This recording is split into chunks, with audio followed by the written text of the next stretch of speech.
Good evening, folks. What's going on? What's up? Beware the Jub Bird. God, I love saying that name. What's up, Eva? What's up, Deranged Optician, Satellite, our Dominic, Manic? Hi, everybody. Happy Monday. I hope you're doing well. I'm doing lovely.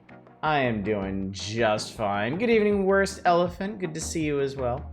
Glad you're all here. Glad you made it out. Hope you had a good weekend. I had a good weekend. I had a real good weekend.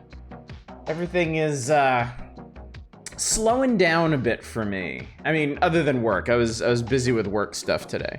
But I am exactly 1 week out from my wife getting back. All of our really special events and stuff are over, so today was like a perfectly normal, comprehensible, achievable day, and it was quite nice. It was quite nice. I made a delicious dinner of meatballs and a vast array of side dishes. My girls are relaxing right now. They will be in bed shortly, I hope. I'll have to check on them. Remind me to check on them at 9:30.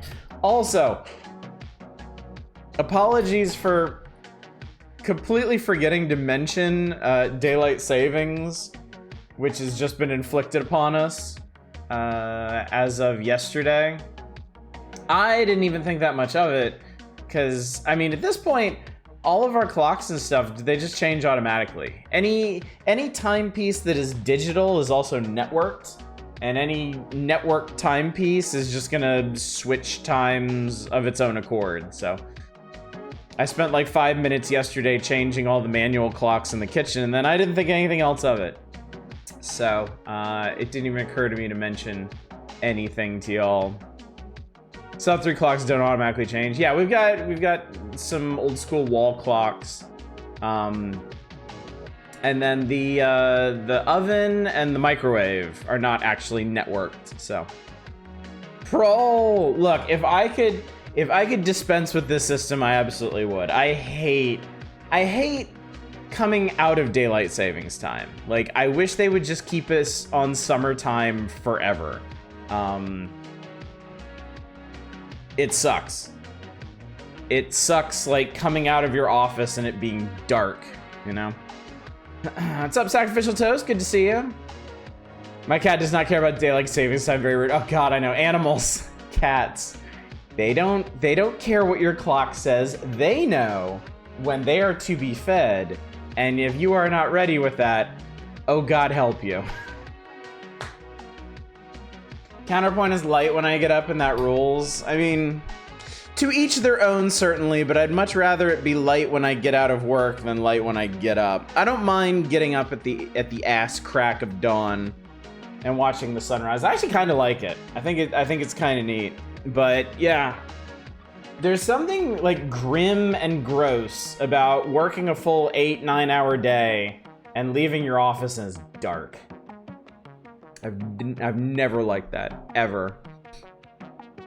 And when your car doesn't change? Oh, mine does. It didn't even occur to me. I didn't even think about that today, but mine does. My van, my 2020 Honda Odyssey, apparently just hooks into public Wi-Fi and downloads updates and syncs its clock all of its own accord. Skip the fall time change, keep the spring one. 1 hour back every year. That would be awesome. That'd be really, really funny. What's up, Helvy? Good to see you. Pitch black before I even start cooking dinner is fucking cursed. Completely agree. 100% agree. Yeah, I hate it. I hate it so much. Should have made a Castlevania game called Ass Crack of Dawn. I'd play it. I'd love it. I got a 2010 Chevy Cobalt. Nice. You did not miss an announcement. No, I'm gonna give it some time. I'm gonna give it some time for people to straggle in. Helvy, don't worry about our Dominic. He's a classic contrarian around here.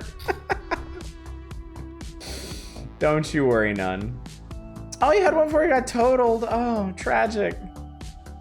Tragic. I like my van a lot. I never thought did I ever tell you about getting my van and the horrible realization I had? So when I when I started working at my current office, which was like ages ago, I had an SUV. I had a Honda CR-V, and this is before my kids were born. And one of my coworkers, he had, I think, 3 boys, and he would bug me. He'd be like, when are you getting a van? I'm like, I'm never getting a van, dude. Come on. He's like, you're gonna get a van and you're gonna love it too. Dads need vans. No, they don't. I'm gonna be a cool dad. I don't need a dad van, Jesus. Fast forward like 8 years, and I'm pulling out of the Honda dealership in my Odyssey, and I'm sitting there at the light, and I think back to him saying that, and I'm like, you son of a bitch, you were right. I was so mad and so cowed at the same time. When my grandfather's a pain in the ass in many ways, refused to acknowledge daylight savings time when you're arranged to meet him. You always had to give him the time off by an hour. That, honestly, that's like an entirely new level of curmudgeonly. That's amazing. You spent 2 minutes thinking of a way to waste our time. Of course I did. This is what I live for. Coming up with some new stream concept that's only gonna take a minute to explain. And being real coy. I'm actually super excited about this. I am really, really excited about what I'm gonna tell y'all. And some of you are gonna be underwhelmed, and some of you are gonna be excited. And it doesn't matter because I'm excited. So, hello, what is going on? We're getting there, Arcane. Don't worry. I'm giving people time to straggle in. As Lojal High says, as a lifelong straggler, thank you for giving us time. My pleasure. Guess which one I'll be? I mean, you can give me 3 guesses, but I only need 1. What's up, 2-Hit? You got a new van? No, I was talking about getting my van back in 2020 and the realization that, yes, I got a dad van, and I do, in fact, love it. I absolutely love it. Plan on just being whelmed. Most of us will be whelmed. I mean, I'll accept whelmed. Whelming is well within reasonable bounds here. I have to apologize. I did not actually make a PowerPoint presentation for this. I thought about it. I even started grabbing some screenshots, and I was like, this isn't gonna require slides. It's just not that complicated. Be going to sleep earlier, so sooner is better. Being up around 5:30 a.m. try and beat the traffic. Okay, well it won't be too much longer. I'll start into it in the next 5 minutes. And like I said, it's not going to take long to explain. It's going to be pretty straightforward, and then y'all be able to make use of it right up front if you so choose. The ideal ending would have been that guy was the one selling you the van. You're right, that would have been priceless. Just playing the long game on that one. Boo, no PowerPoint unsubbing. Hat? We gotta hat this? Okay. Well, let me have a little sippy sip here. Let me think. What's it? Well, I've got a bit of a problem right now because I gotta wear my cans to hear what's going on, because the only problem I have with this new PC that I've been running on for last week, its Bluetooth sucks. My Bluetooth headphones, it won't connect right. So, and I've just been using these instead. So, stream announcement that you're getting me. We're about 15 years too late on that one, but no, it isn't. All right, hang on a sec.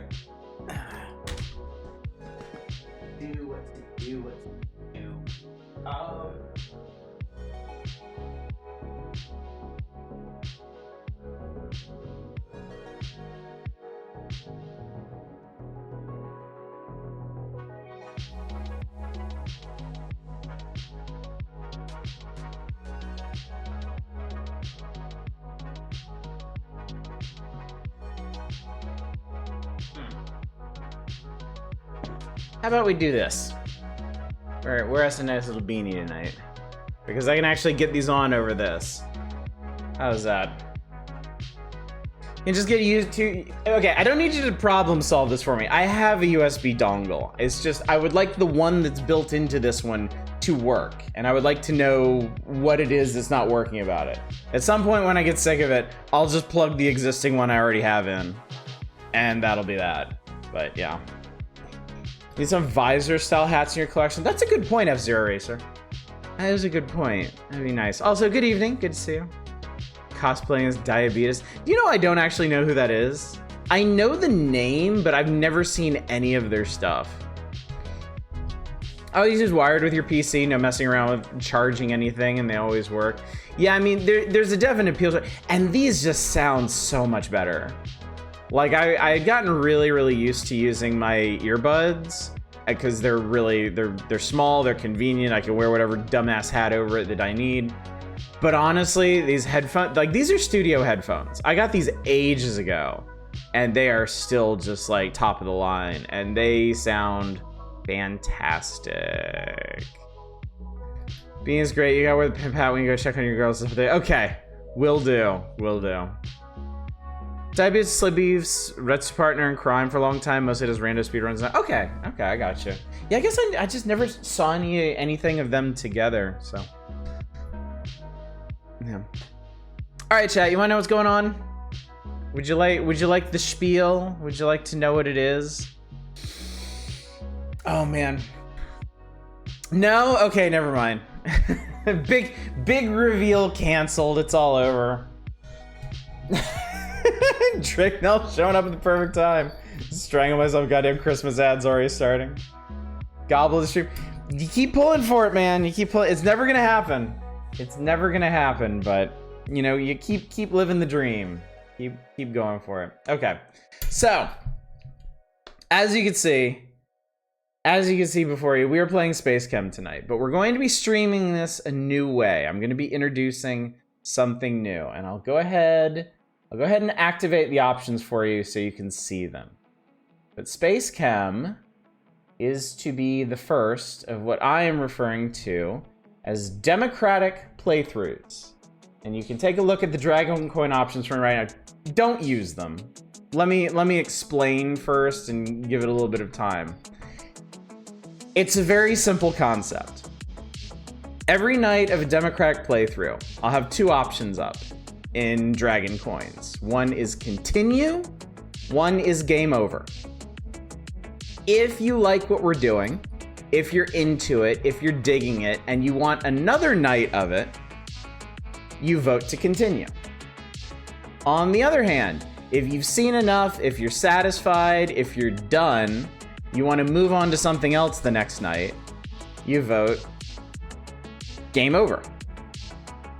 And at the end of the night, before I sign off for the evening, I'll total up the votes, and if there's more continues than game overs, then the next night, we keep going, and the process repeats.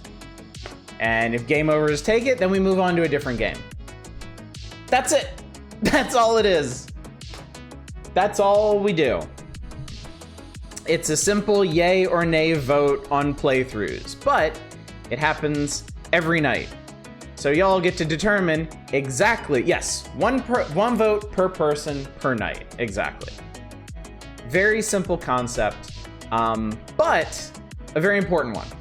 A very important one for a lot of reasons. So feel free to ask your questions as they pop into your head, and I will be glad to answer them. I'm going to try and go over everything that I thought people might ask, but I was kicking myself when I came up with it. I came up with this back in September, before Spooktober even started. But I didn't want to launch it right away. And I was kicking myself because it's such a simple concept, and it solves some of the problems that we have with playthroughs, where I can't be sure if something is worth a full playthrough, or how, like for games with indistinct endings, how long we should stick with that. I mean, y'all have seen nights where I'm like, do y'all want to keep going? Are you interested in more of this? And trying to like feel things out. And this is a way to just do it democratically. Indistinct endings like what? Well, RimWorld's the first one that comes to mind. Like, you can technically beat the game in RimWorld, but that's not what it's actually about. Any city builder, any simulator, roguelikes. Roguelikes are a perfect example of this, because beating a run in a roguelike does not necessarily mean you're done with it, right? What's up, Chaos? You did just get here just in time, I think, yes. I usually don't stay the full 3 hours. What is the etiquette on voting before stream end? You can vote anytime you want. You can, if you are 100% sure that you want to see more SpaceChem tomorrow, or you definitely don't, you may in fact vote right now.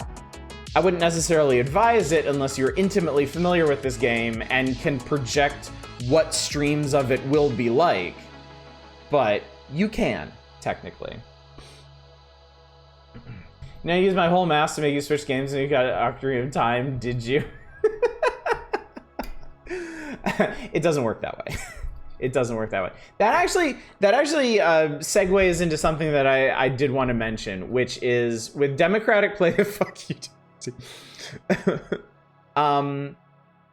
When we're doing a democratic playthrough, I am not going to tell you what I'm planning afterwards. I am not going to give you an option to essentially pit against the current game, because I want you focused on whether or not you want to see more of the game we are playing. So, I mean, inevitably there's gonna be situations where I end up talking about something I'm really interested in, and people can kind of figure out that's probably what we'll do next. But in general, like, I am not gonna offer you any options post SpaceChem. Like, I know what we're gonna do, but I'm not gonna tell you, because I just want you evaluating SpaceChem on its own merits. You make it so the way Cotton Eye Joe loops until people vote.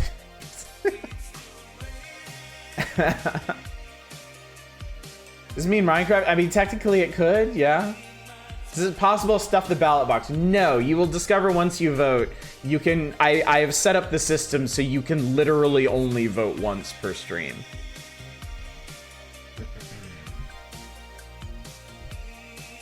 You went away from I like this as well. Okay, so to keep things clear and distinct, on nights during democratic playthroughs, I'm gonna turn off I like this and keep going, because those are basically like softer ways of saying the same thing that we're basically voting on right now. And this will help me keep everything straight and not have people divert their dragon coins in different directions. So.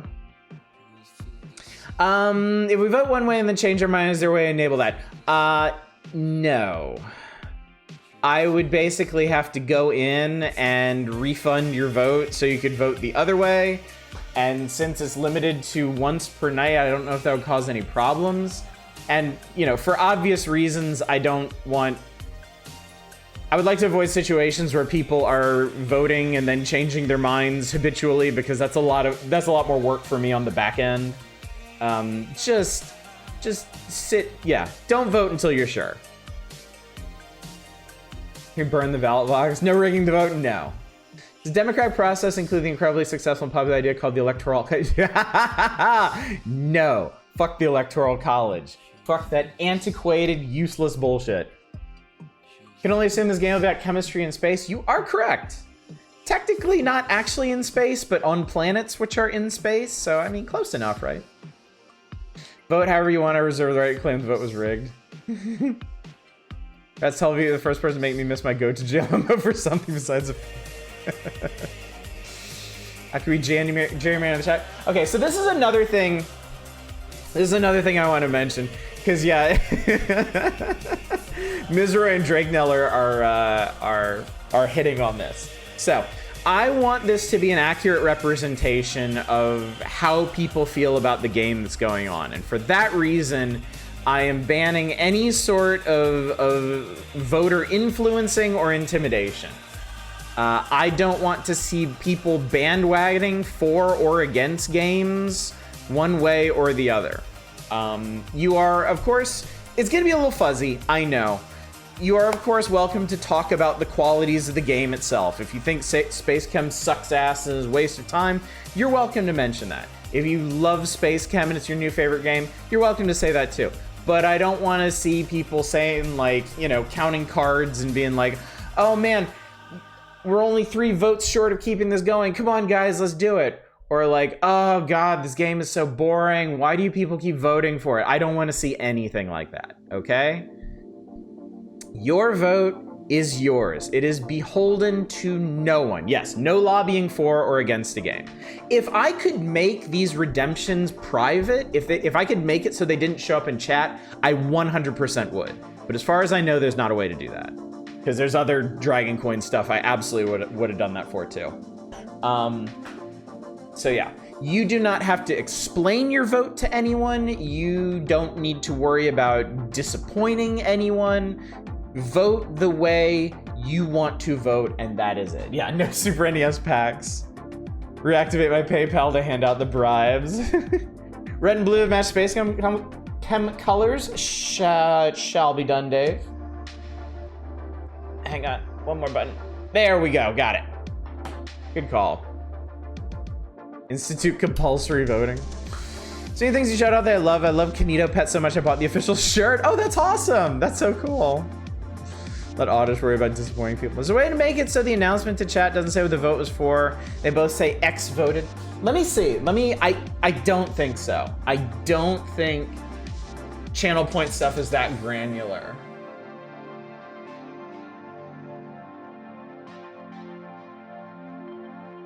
No, I don't see anything in here for hiding.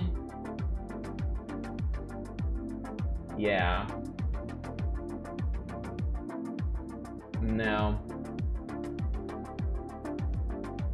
Yeah, as far as I know, there's no way to hide redemptions for things.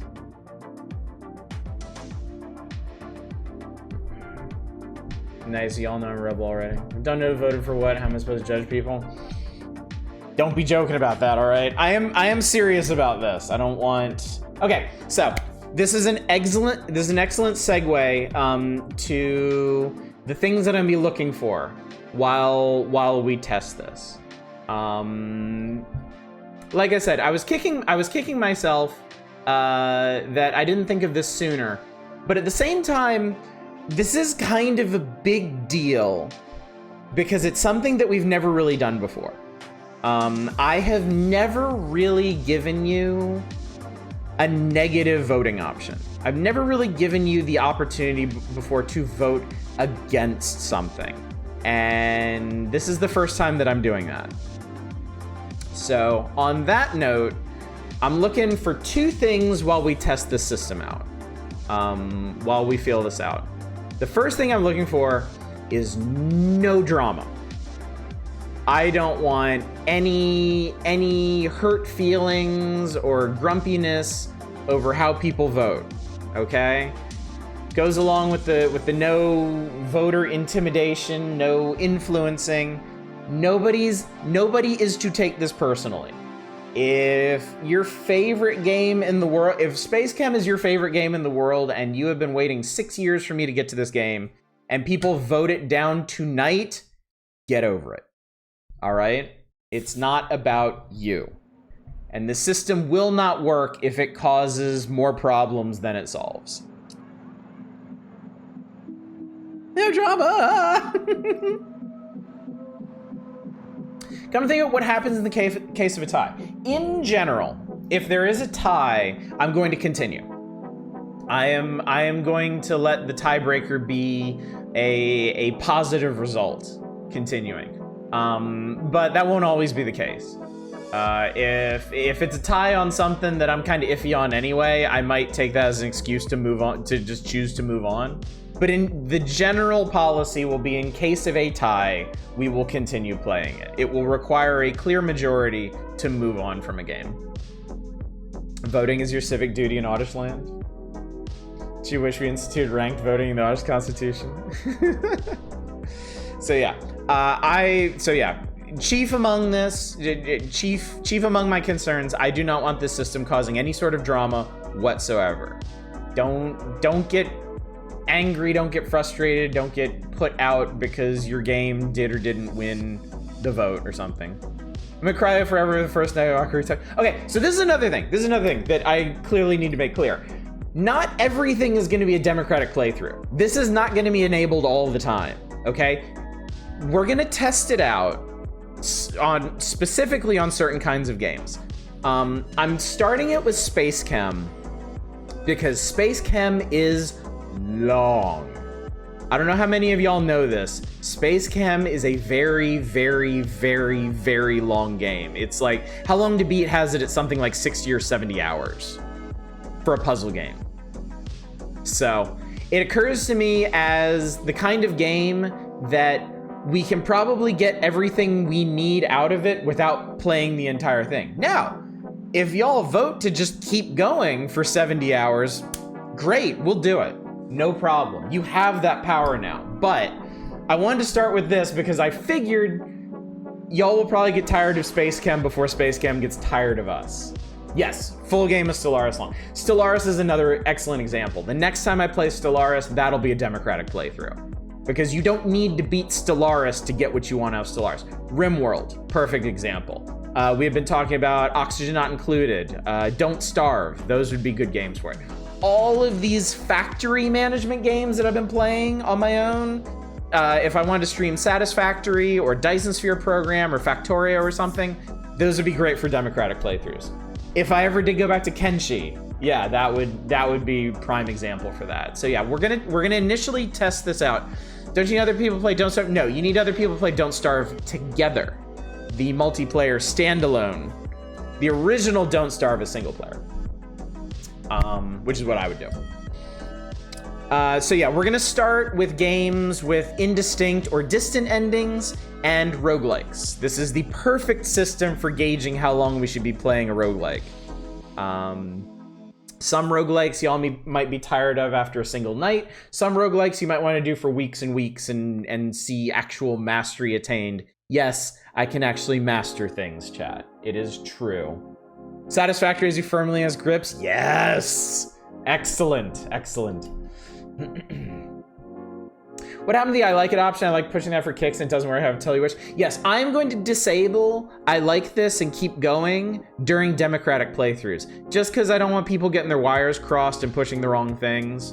I understand that it's a very popular thing for people.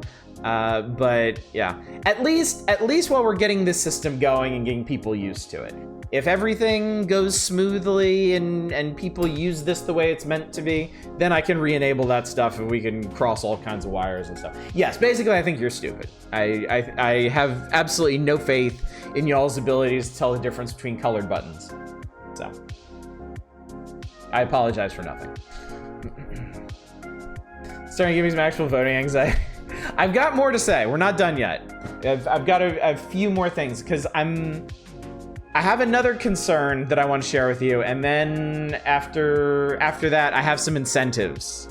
There are benefits to us using this system. Such a good and correct read of chat.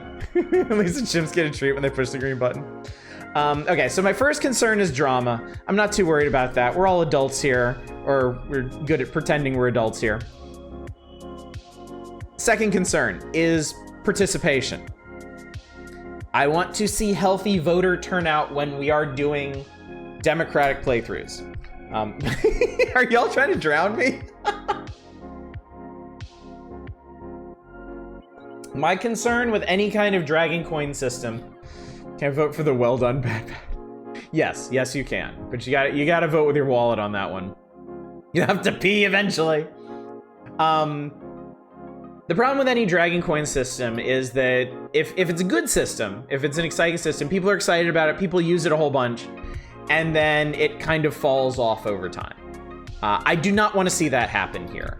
One of my biggest concerns with giving y'all this is that, like, on the first night of a game that y'all are excited about, we'll see some like big vote totals. It'll be like, you know, like 12 to 8 or whatever, 4.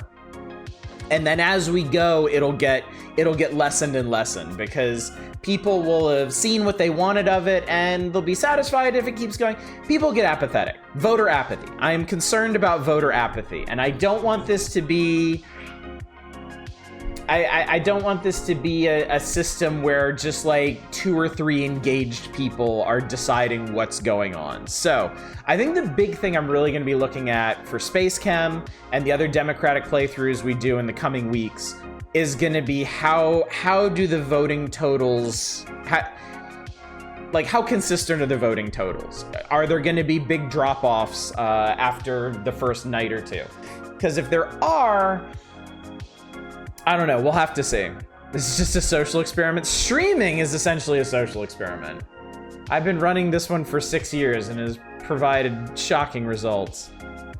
200 coins is pretty cheap. I wanted to price this in a way that it wouldn't discourage people from saving. It wouldn't, you know, because it is something that I expect people to do every night. You know, every night that we're playing something on Democratic playthrough, I do expect people to vote, and I'm hoping to say that.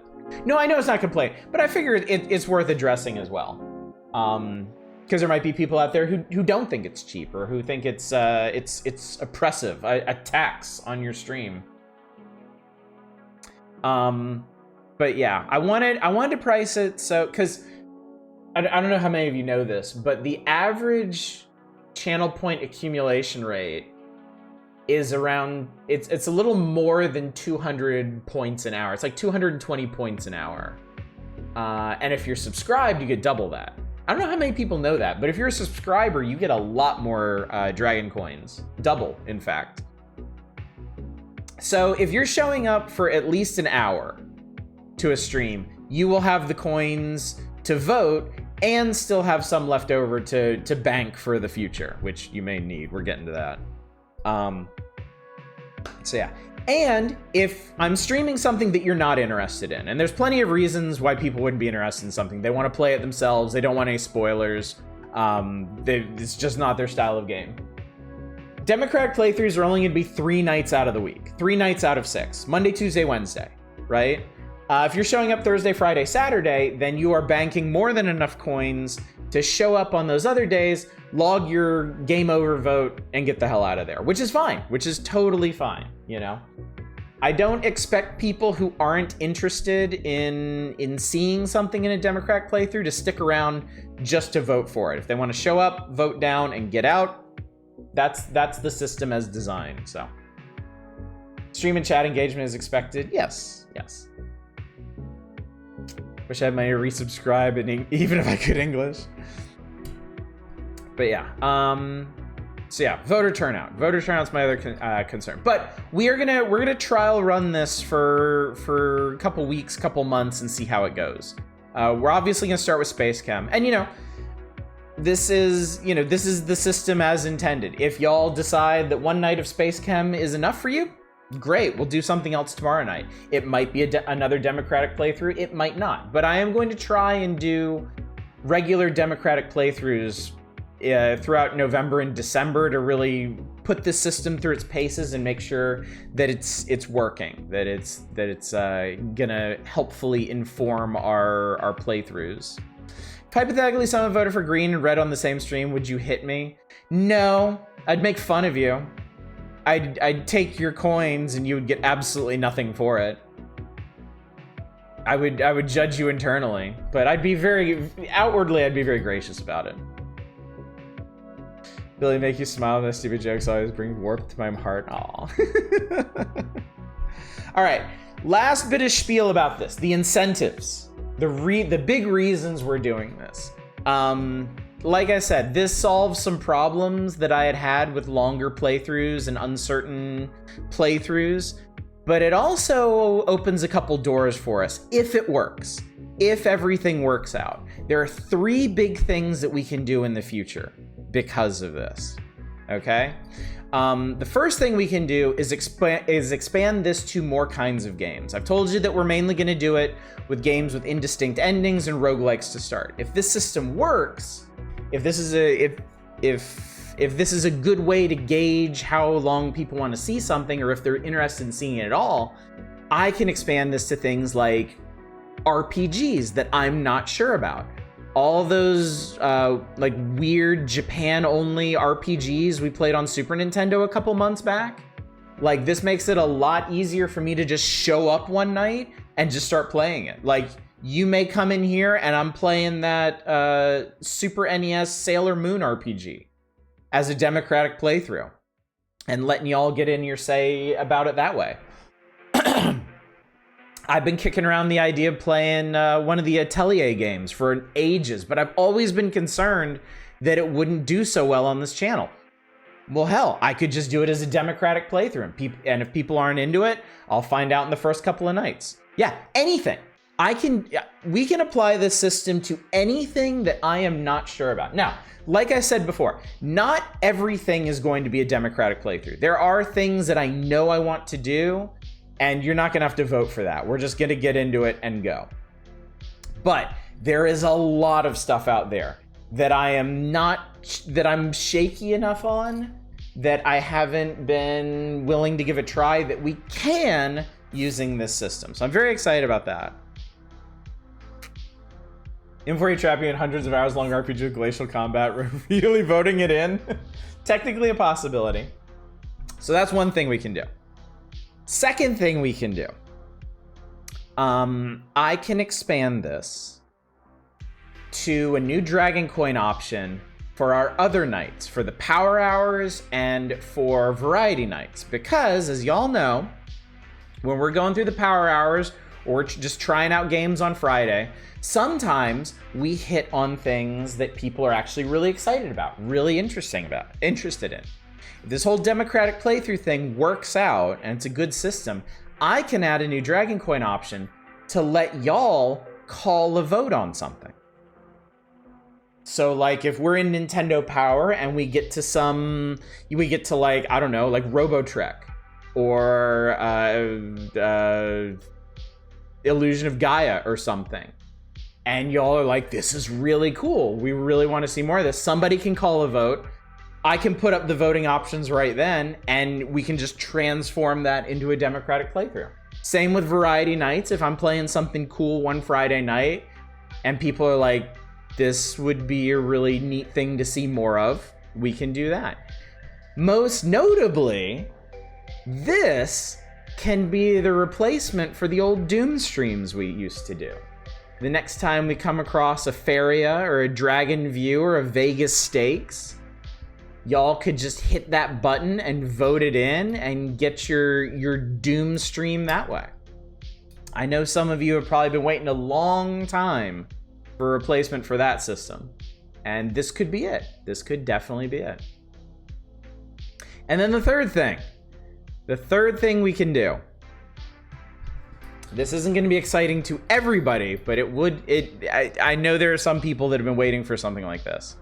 I could potentially give y'all the option, a big ticket, a very expensive option, to just request a democratic playthrough of something. Now, it wouldn't be, of course, it would not be completely unrestricted. I would think it would be limited to stuff that I already own or is readily available. But if this system works, then I could give y'all another way to request stuff that we take a look at, because, you know, the community would be able to vote on it and determine whether or not it's actually worth a full playthrough. So, oh man, I hope I can afford it. Something tells me you'd probably be able to, yeah. But that is far in our future. That is probably the last incentive that we would get to. We have to ensure that this system actually works for us. And for us to do that, we need to use it. And for us to use it, we need to play a game. Is you politely telling us not to abuse the system so it can get off the ground successfully? No, this is me rudely telling you not to abuse the system. Don't fuck this up, chat. I have been really excited about this. I have been really looking forward to this, and I feel like this fixes a lot of problems and provides a lot of opportunities for us. So don't do your dumb bullshit where you stack votes or forge ties or do all your fuckery.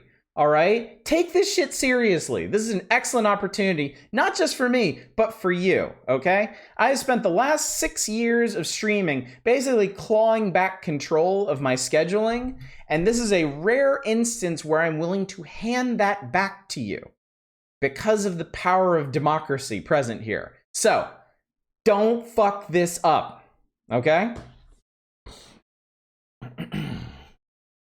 Endless playthroughs of Monopoly then, got you. I mean, a full playthrough, you realize a full playthrough of Monopoly wouldn't even take an entire evening. I would just play a game until somebody won and then that would be it. So it wouldn't work the way you think it would. But anyway. Do you hate scheduling? I do. And that's another thing I love about this. I don't have to schedule shit anymore. I have no idea. This is actually a big thing. This is the last thing I'm going to say, and then we're seriously going to start SpaceChem, I promise. Because we ran out of music.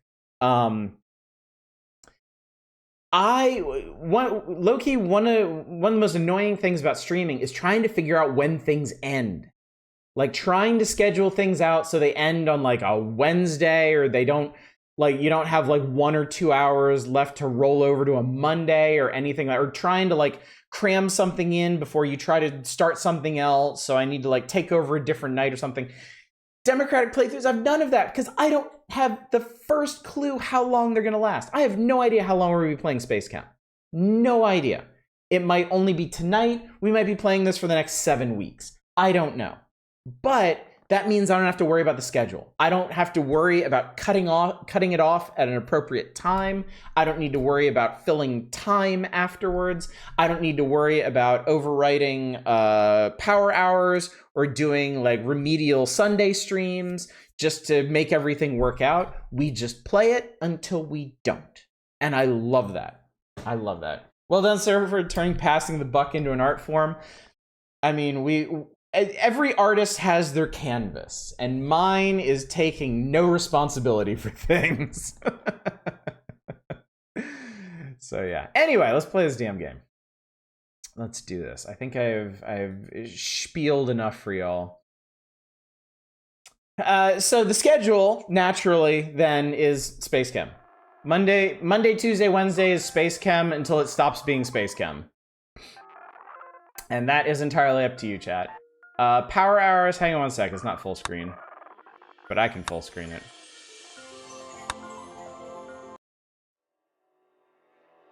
That should have done it. Fuck it, we'll do it live for purchase scheduling. Love it. Exactly. Exactly. Oh, this is loud. This is surprisingly loud. I thought I adjusted this last time.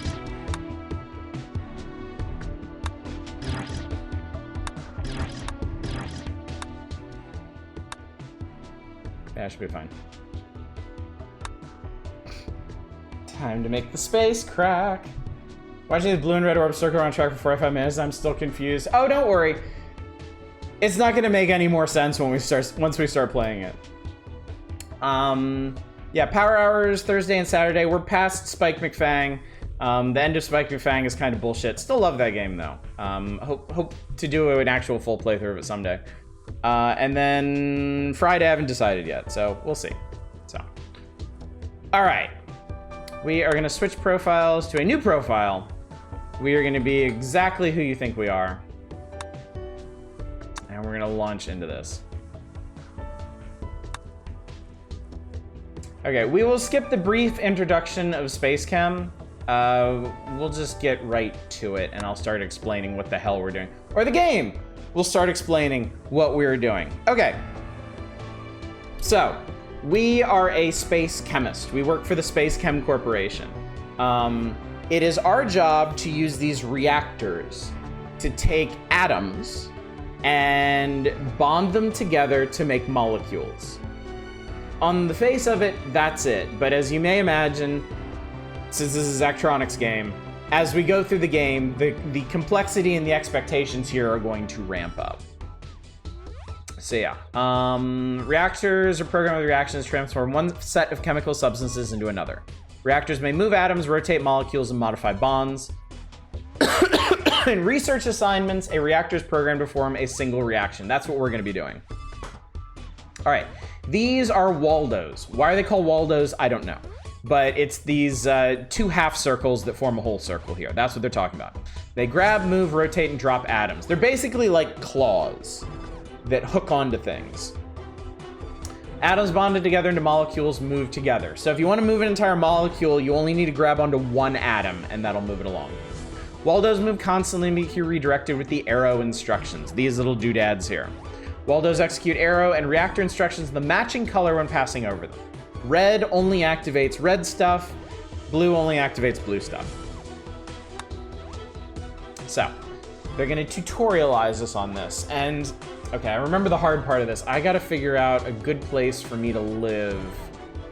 I think I can maybe... I think down here in the corner is fine. I don't think you really need to see the timer.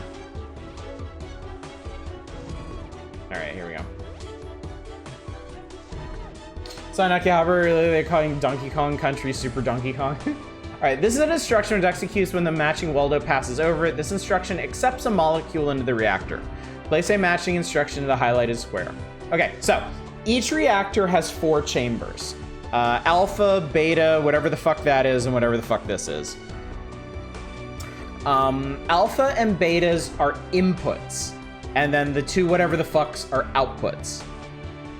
And this is showing you what is going to be input in the alpha chamber.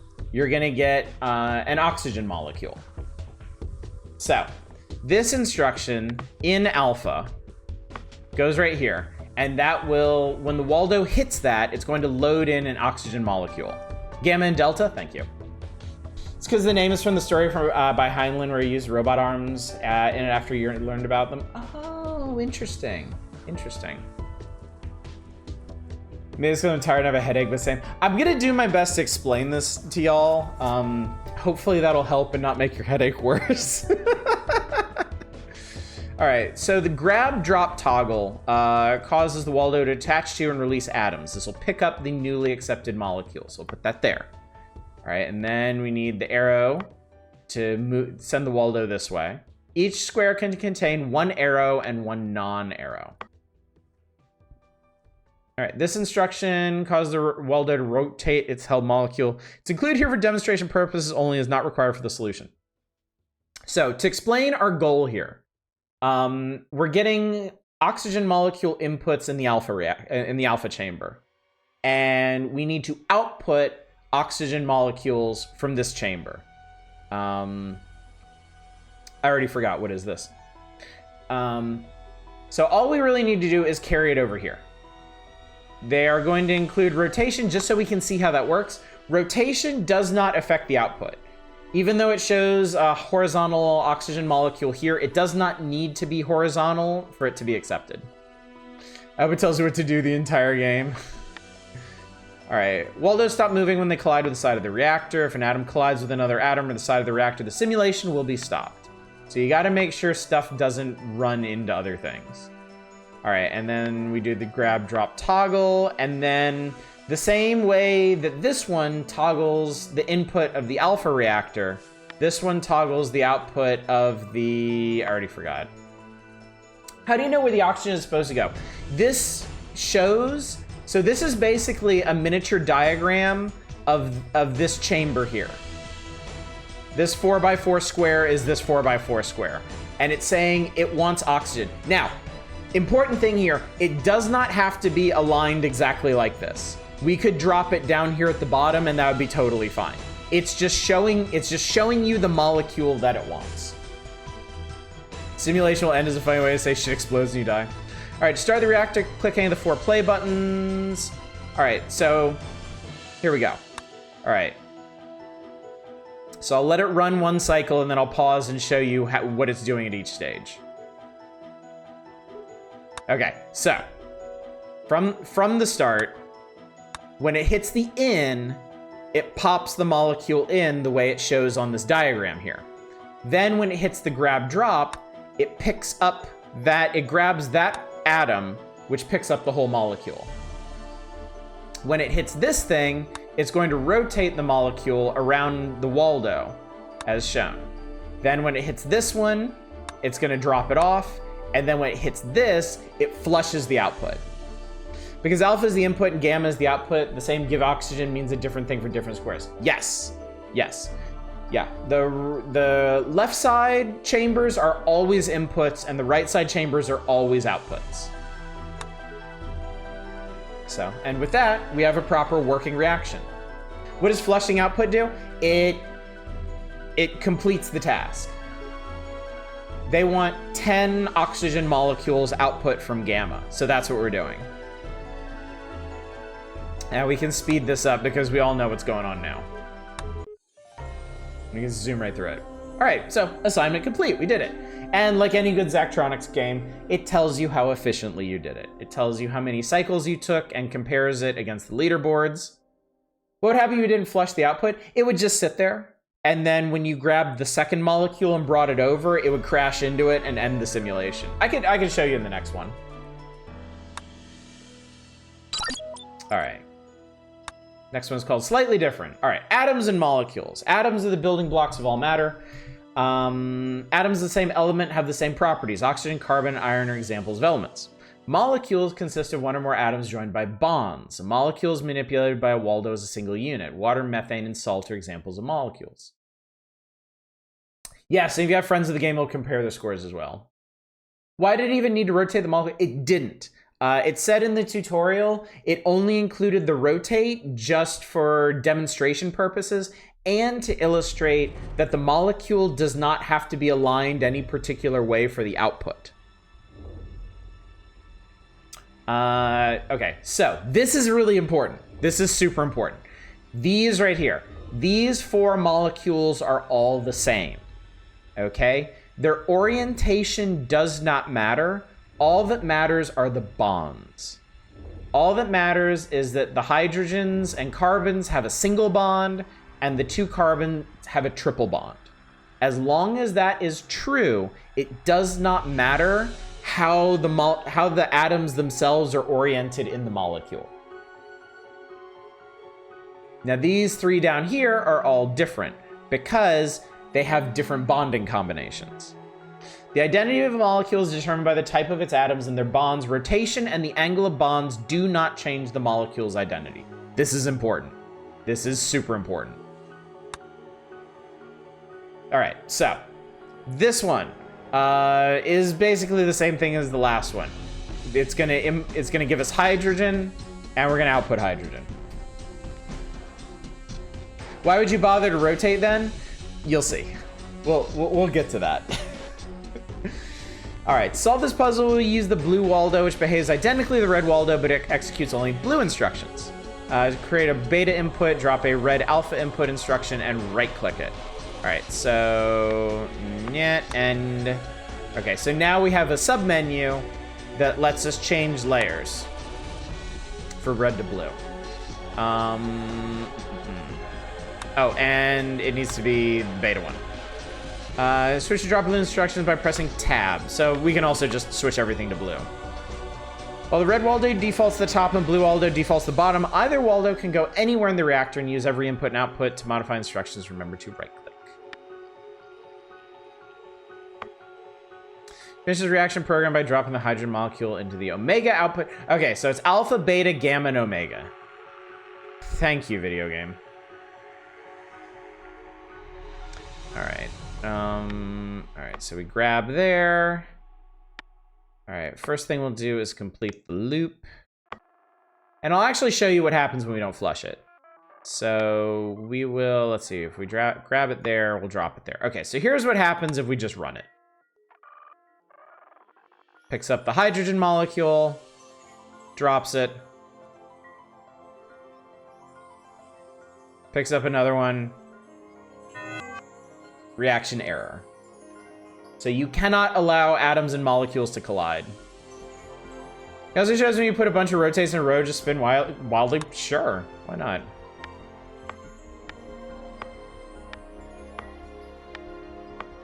We'll do a full 360. We'll hit the out there. There's no gamma. That's psi. Okay, cool. I lied. The other two are psi and omega. Okay. Alpha, beta, psi, and omega. I should have known this because I'm a big Babylon 5 fan, and they EarthGov has Psycore, and this is basically their emblem. That's so stupid of me.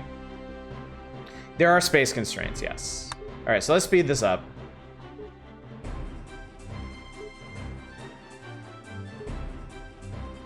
Wasting a bunch of cycles on these rotations, but it really doesn't matter. This shit isn't optimized anyway. There we go. So yeah, you can see my elapsed cycles are outside of the normal parameters, and the same with symbols used. I appreciate how pointless and time-consuming overtaking is. Thank you. My pleasure, Drake Nell. Happy to be of service. We have a level where you can't flush outputs, have to adjust your instruction on the fly to fill entire output pair. You'll see. This game gets pretty crazy with its expectations. So this is the first planet, Cernmere 2, and we've got what 1, 2, 3, 4, 5, 6 levels here. Down here at the bottom is the planet menu. There are 9 planets. So there's quite a lot to do. Yeah, we are just on the tutorial planet. Okay, this time they're not even gonna tell us what to do. All right, so the alpha input is gold. The beta input is platinum. Psi wants platinum and Omega wants gold. So basically, we have to cross the inputs without letting them collide. That's gonna be the trick of this one. So, let's see. I'm gonna start using hotkeys, I think. Let's do that. And that, and that. It's stupid. I shouldn't optimize. Validates my ability against it's like satisfactory. Yes, you do not have to optimize in satisfactory. I fucked up satisfactory real bad when the one time I beat it. It's fun to go back and try to optimize. Like that's why I like Zachtronics games so much. It's one challenge to just get into the game and come to grips with it, but once you do, it can be extremely gratifying to figure out how everything works. Yeah, satisfactory is all about wishing you optimized better. All right, so we need to change this one to trigger that out. So let's test this one real quick. Make sure I actually set this up correctly. So we grab the gold. We drop it here, we flush it. Okay, so that's perfect.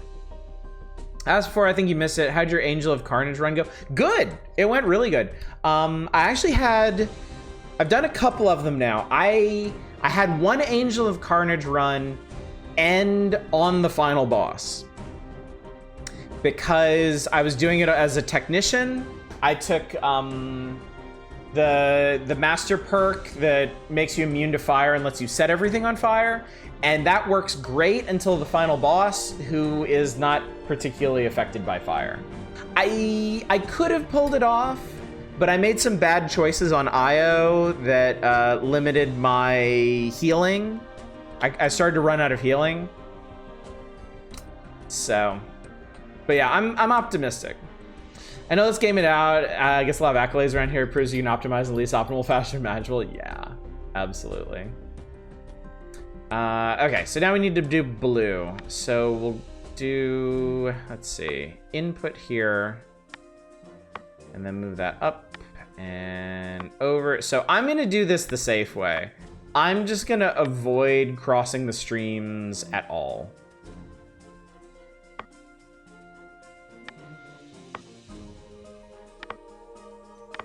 We're gonna do that. We're gonna drop this guy off here. We're gonna output there. And I mean, that should do it, I think. Coward. There we go, perfect. So is this making sense to everybody? Are you following what's going on here?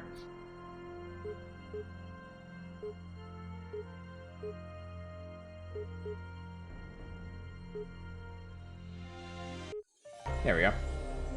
Why are you rotating gold and platinum? So the outputs are switched from the inputs. The alpha input had to go to the omega output. the beta input had to go to the psi output. When do you get the shotgun? All right, an introduction to bonding. All right, bonders add and remove bonds from atoms. Click and drag bonders to move them. The sync instruction action, the blue Waldo will wait at the sync instruction until the red Waldo reaches its sync instruction. Adjacent bonders add or remove bonds from pairs of atoms above them. All bonders in a reactor fire together. All right, this is a lot easier to explain in action, so we're gonna do that. Okay, so they also, I should have mentioned this earlier. But the start instruction, which is already in the reactor when you start, specifies where Waldo starts and can be moved like any other instruction, but it cannot be created or deleted. So you can actually start your Waldos anywhere you want. Red is not limited to alpha, blue is not limited to beta. You can move stuff around in the reactor however. All right, so this time we've got silver in alpha and fluorine in beta. And we need to output silver fluoride. All right, so we'll input, we'll grab. Oh, and this is another detail. Right-click and grab drops allows you to switch them to only grab or only drop, if you need to be more specific, which you may in the future.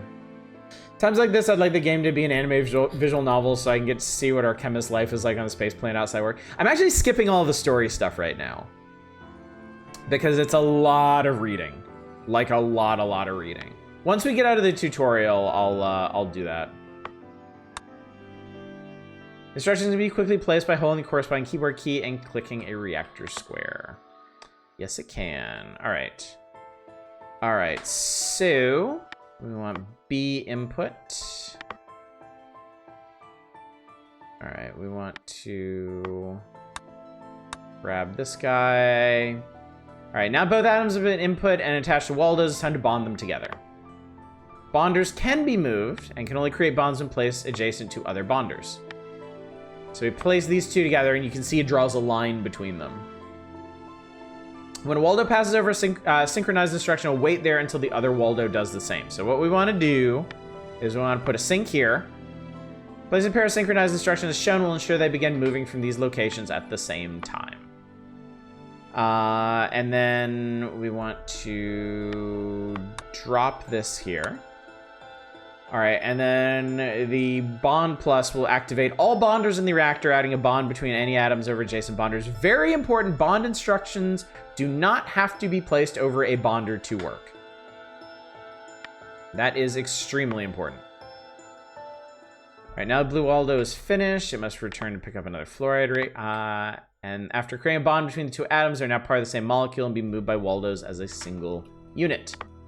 Silver fluoride molecule is now finished. It must be moved in the output zone that requires it. All right. Molecules that are attached to Waldos are not affected by output instructions and must be released. So this is another... I'm going to get this out of the way. This is another important detail. You have to let go of a molecule to output it. It will not be output while it's being carried around. You can't save time that way. All right. So this should do it.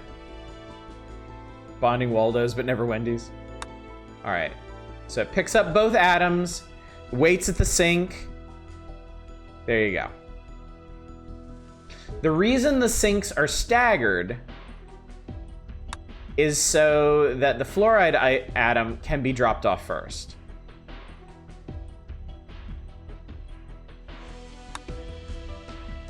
Which isn't actually necessary.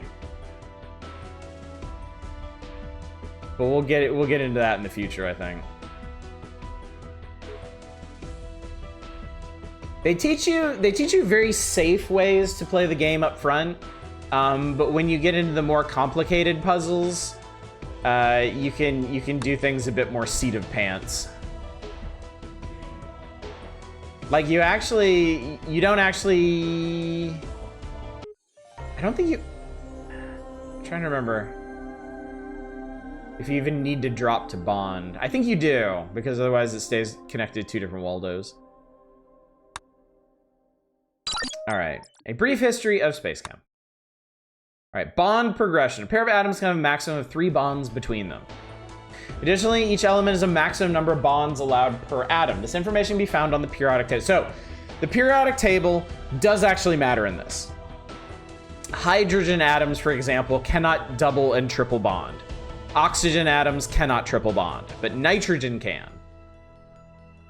Attempting to add more bonds than allowed will not work, but it won't cause any problems either. What's up, Par? Still good to see you. It is good, isn't it? I'm getting everybody acclimated to the game tonight. All right, so no instruction for this one. We have hydrogen on alpha, chlorine on beta, and they want hydrochloric acid. Easy peasy lemon squeezy.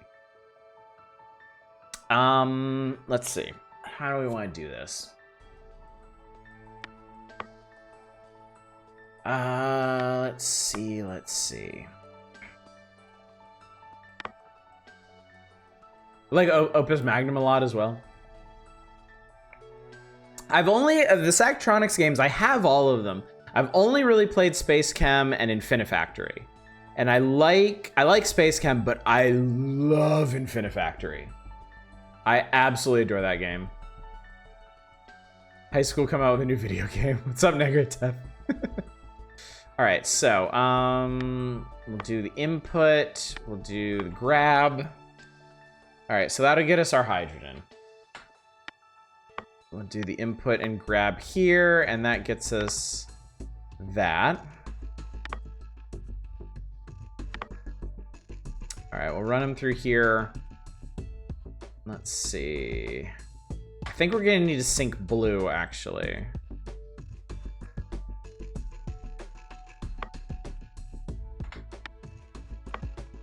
All right, and then we'll have you drop off there. And go back around. Here's blunt though. I thought, what if we're like a molecule and some humongous beings dust bunny under their bed? All right, let's see. We'll bond when we hit here. So then that's gonna be vertical. So we will run it back this way. We'll drop it off here, and then we'll output from there. So I think this is a nice, concise way to do this. They both grab their atom, bring them down. Red is on a shorter loop, so it'll wait here for blue. It'll drop hydrogen off here, and then when the chlorine gets brought through, they'll bond, drop off here, and then flush.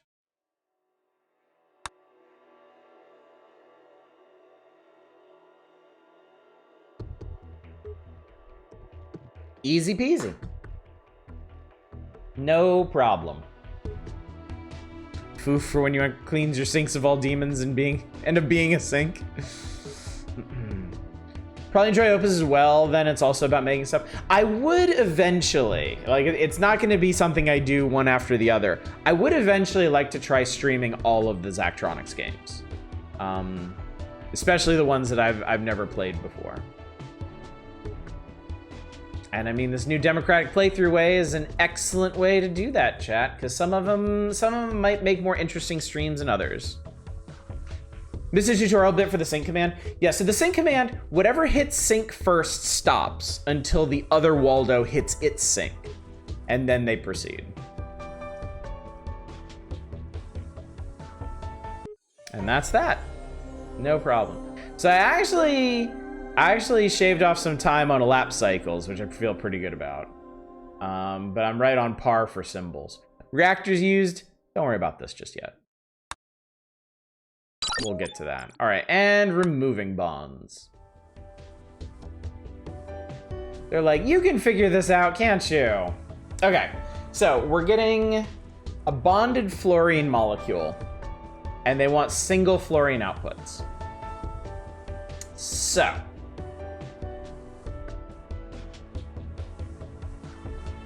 let's see here.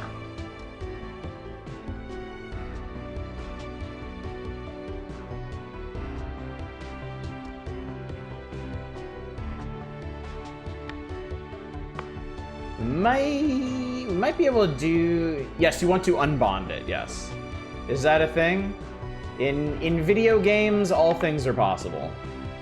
All right, so let's get the input. We'll grab it, and then they'll bring it down this way. Better idea. Better idea. We'll move all this stuff back so we grab the leading edge of it.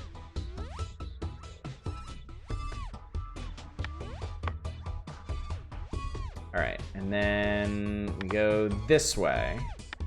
Now what I'd like to do, we're gonna try a little experiment here. The start, you can put the start anywhere you want. You can move everything in the reactor. You can move the start, you can move the bonders, everything. Okay, so let's see. We want to break the bond. Yeah, you can't move the chambers themselves. All right, and then we'll do a drop here and trigger an out. Now, I just want to see what this does real quick because I'm thinking things. All right, so that brings it in, breaks the bond, leaves a fluoride behind, and then does an output, and then causes a reaction error because we didn't do anything with the second one. Well, we can do something about the second one, can't we? Let's see. All right, you can also change the way starts work. So, let me think about this. Let me think about how I want to do this. I'm tempted to do something really, really complicated here. Which is completely unnecessary, but I want to do it.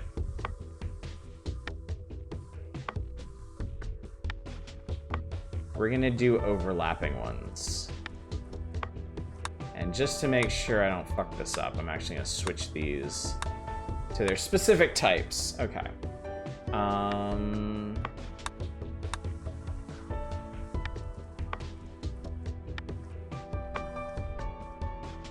Okay. Now this isn't going to work exactly because we need sinks. So I think what we want to do is sink here and here.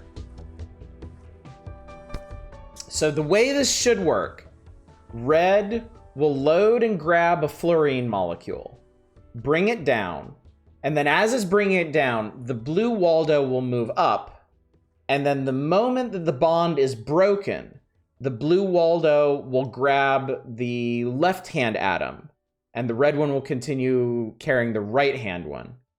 They'll drop them inside, and then red will flush them. This should work. It might, the margin might be too close. I might need to do some adjusting, but let's see what happens. Yeah, okay. They need some space between them. So then all I have to do is move start and sink back, and then we got it. So now they have a space between them. Okay. But I need to delay the output. No, I don't actually need to. What I can do is I can take this one off of here because red is gonna land first. I can switch it to the blue layer.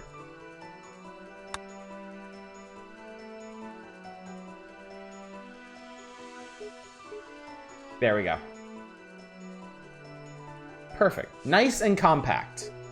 And we're getting double outputs on each cycle. That's one of them banging each other in 2 seconds and call you an idiot. Well, you did get your wish. You got your wish, and I got my wish.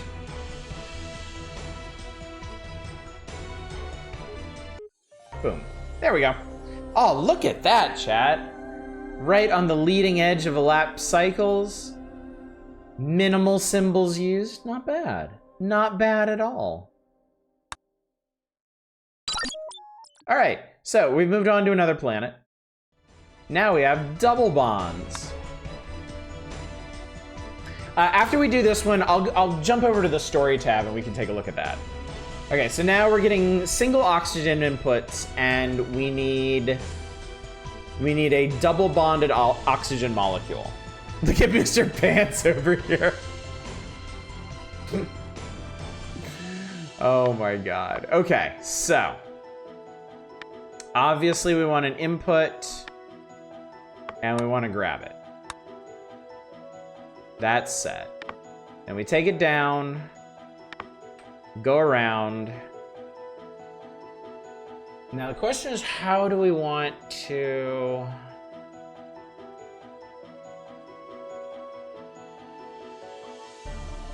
Okay.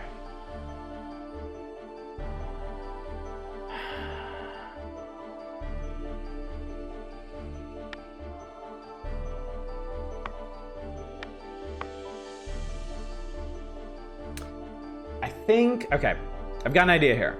I think if we split the actions between the red and the blue lines, I think we can do this super efficiently. I think. So I'm gonna add additional inputs and grabs here that overlap. All right. All right. Red is gonna drop theirs here.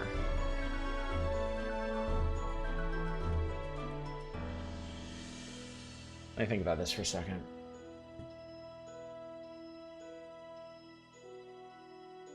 Okay. I got a plan for single bonding.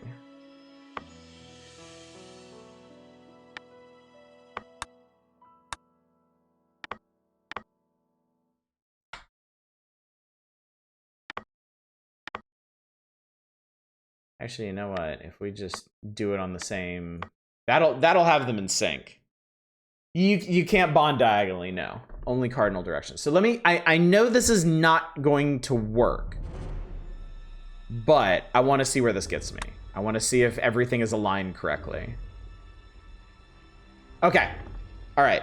That does make a single bonded molecule. I wonder, actually, I'm going to try something really crazy. I'm going to see if I can double bond in one go. Because the Waldos are like one full space apart. So when blue hits here, red will hit here at the same time. And I'm wondering if you can trigger it twice on the same turn. Because if you can, that'll do it. Oh my god, it worked. That actually worked.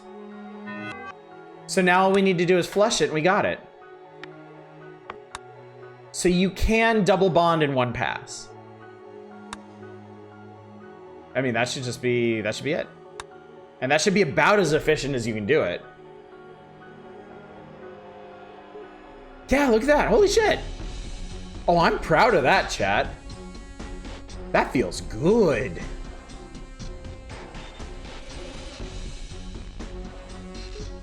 That feels really good. You can also turn off the layers so you can see what's going on. Ew, he's happy.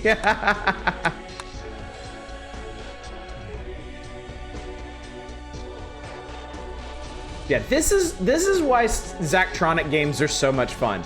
It is so, not only is it satisfying to come up with a solution, it is really satisfying to come up with an efficient solution. Because yeah, I could have had these things strung out all over the place. I could have done this just on the red line and taken like twice. Look at this. Look at these charts, chat. Just look at them. I mean, okay, seriously, fuck this guy. Whoever this guy is, go to hell. But I mean, as long as I'm beating the majority on this, it feels so good. It feels so good. All right. Anyway, let's take a brief respite from this and let me bask in my victory for a second and check out the story. So, like I said, there's a lot of reading. There's a lot of reading. And fortunately for us, only one of these is unlocked right now. But I will read these as they come up. You know, people die in space. That was the first sentence in the latest letter from my mother. She had never set foot on a ship, let alone off the colony of Sangfroid. When I told her that I wanted to explore the stars, she cried. We were sitting in the local diner, stacks of pancakes swimming in syrup and butter on our plates, with every face watching my mother's tears roll down her cheeks as I continued eating. I was 10. She attached a news article about a recent incident involving a SpaceChem station in a secluded region of the galaxy. Half the crew had been ejected through the airlock due to a strange malfunction. The survivors were not available for comment. Needless to say, my career choice was wholly opposed. The stakes are just too high. Look at these reports, she said in the message. I could hear her voice rising with each word. I deleted it and turned off the tablet. The shuttle was en route to the training facility on Centimeter 2, billions of kilometers away from Sangfroid.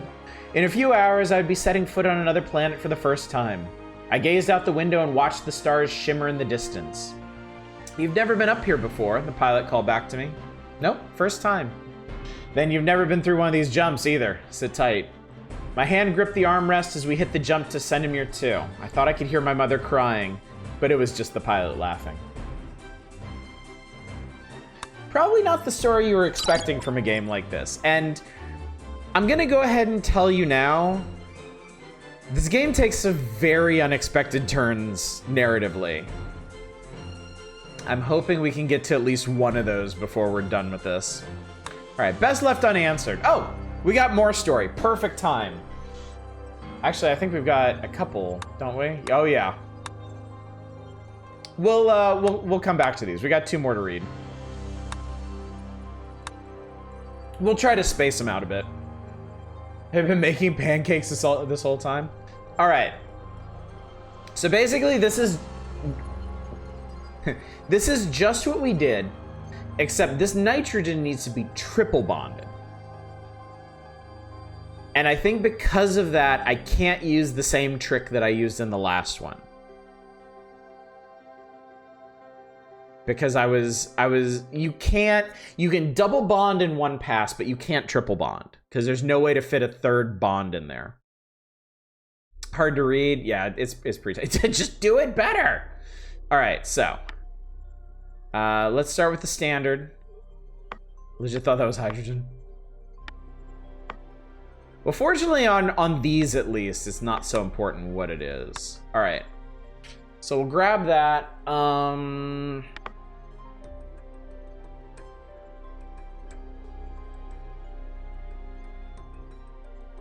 Oh, I've got an interesting idea. But if you need to triple bond nitrogen, nitrogen fights everything in the world, so it can triple bond with itself.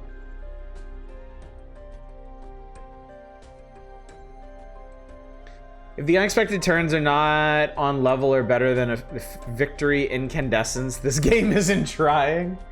This game gets weird. I'm just gonna say that. This game gets really weird. Yeah, more than one input from a quadrant. Can they have 3 starts? The inputs will get more complicated, but I think they're always going to be a single atom or a single molecule, if I remember correctly. Okay, so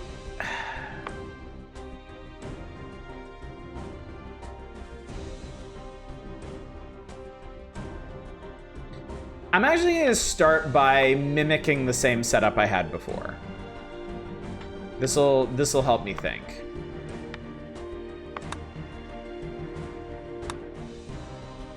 No, not drop grab. That's bondage, not bonds. All right. All right, we want to drop this one on the leading edge.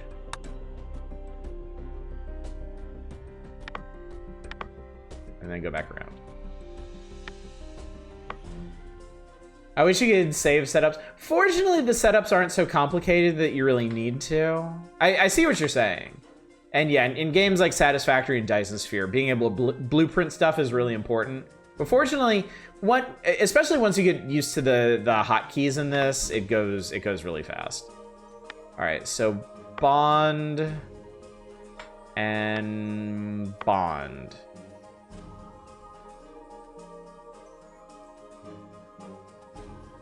And then drop. So this should make a double bonded nitrogen. This is what we did last time. Oh, my bad.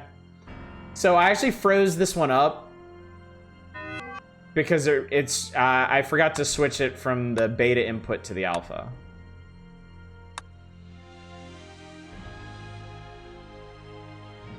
Okay, so that makes a double bonded nitrogen. Okay, I actually know what to do. This is gonna be really funny. I actually know what to do. We're gonna take a third bonder, and we're gonna put it here, and we're gonna add an additional bonding command. So,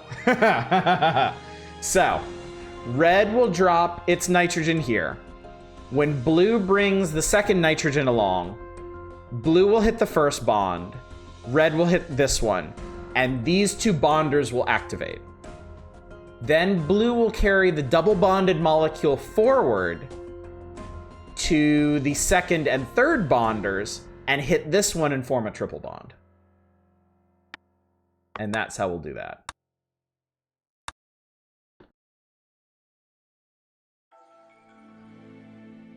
Boom. There you go.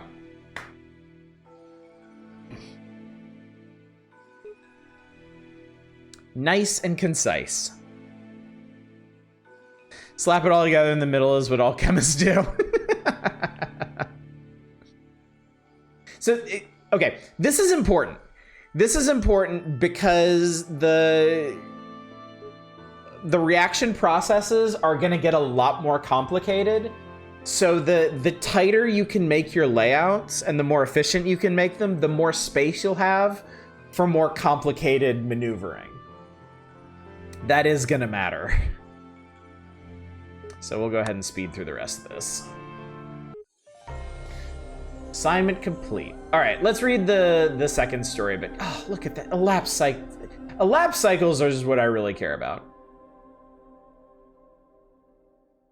I'm just gonna ask that I think I know the answer. I'm allowed to discuss the rationale behind my voting, or we do democracy in silence. Yes, you do. You do not have. Nobody has to explain their votes. By the same token, no one should explain their votes. I don't want there to be any influencing or intimidation, though I know nobody would do that here. But yeah, I don't want people influencing each other's votes. I want each person to make their own determination whether or not they want to keep watching this game or not. So, and nobody is beholden to anybody else for that. All right, brief history of SpaceChem. The training facility on Cernimere 2 is a campus of rectangular metal buildings connected by corrugated tunnels with a landing zone located west of the reactor field. There's only a trace atmosphere on the surface, leaving the horizon empty except for the central star and the sister planet, Cernimere 4. I sat in a folding chair behind a table in a brightly lit room with 15 other trainees. A middle-aged woman stood at the front of the room smiling. She wore a gray jumpsuit with a name tag that read, Angela. Welcome to your first day of training, she said. We're going to get started with some of the basics about SpaceChem, its founding and mission. We'll get through some of the drier material later in this session. As she clapped her hands, the lights dimmed and the SpaceChem logo appeared on the wall. SpaceChem was founded in 2745 by George Vossler. An image of a portly, mustachioed man appeared for a moment before Angela flicked to the next screen, which contained the likeness of a salmon. Originally, SpaceChem was a subsidiary of Vossler Industries, specializing in the manufacture of fish-based food products. Later on, Vossler Industries folded and SpaceChem expanded into chemical engineering. The fish disappeared and was replaced by a starfield. Ever since, SpaceChem has revolutionized the industry with its reactor technology. We currently employ over 200,000 individuals in various capacities over 3,000 planets and stations. SpaceChem is the largest chemical engineering and manufacturing company in the universe. Another SpaceChem logo materialized. SpaceChem's goal is to provide high-quality chemical necessities to human colonies on a universal scale in an economical and effortless manner. Angela clapped to turn on the lights. Any questions so far? Back to fish.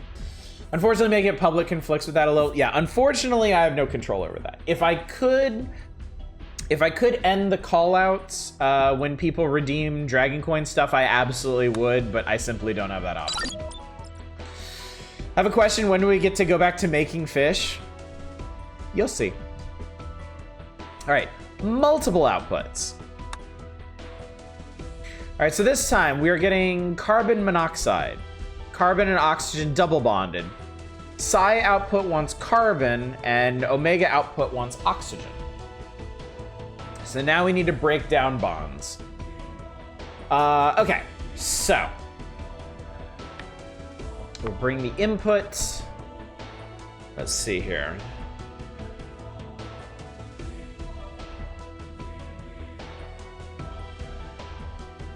How do I do this? Bonds. James Bonds. So I'm trying to decide right now if I want the red Waldo to grab the carbon or the oxygen. I don't think it ultimately matters that much, because I can move them around however I want.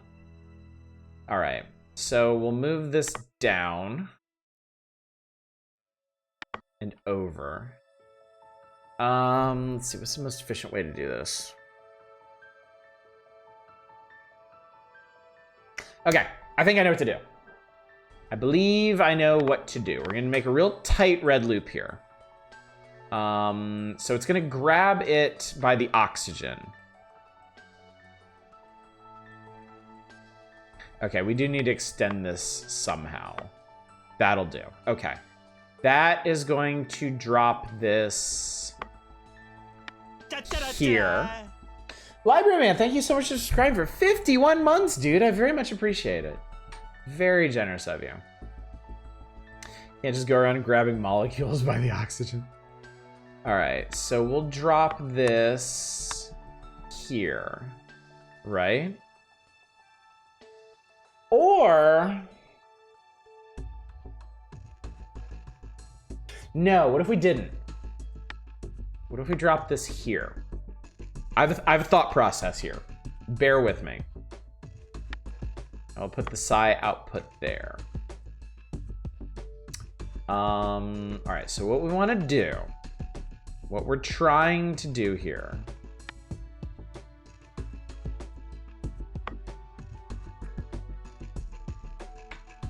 I'm gonna try and get these synced. I think I'm gonna have to use sync commands here.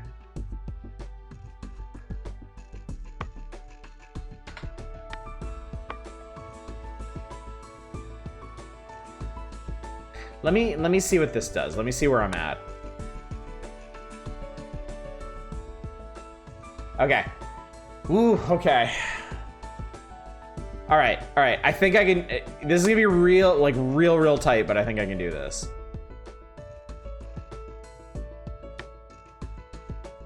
I think if I break. But that's not gonna work because then it's not gonna grab it.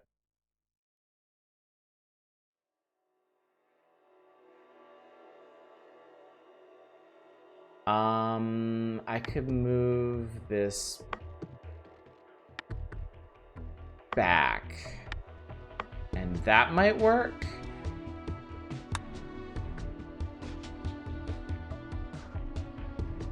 Okay, that yes, that worked. That worked. All right, so that broke the bond. So now we need to grab it, and then we need to drop it.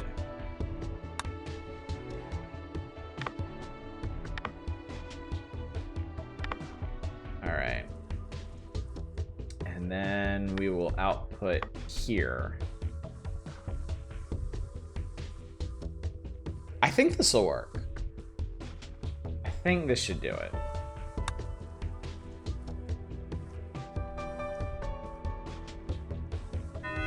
Oh, except I'm doing it backwards. I did the molecules backwards.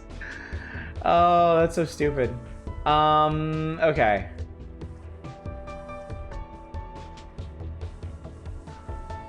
Damn, okay.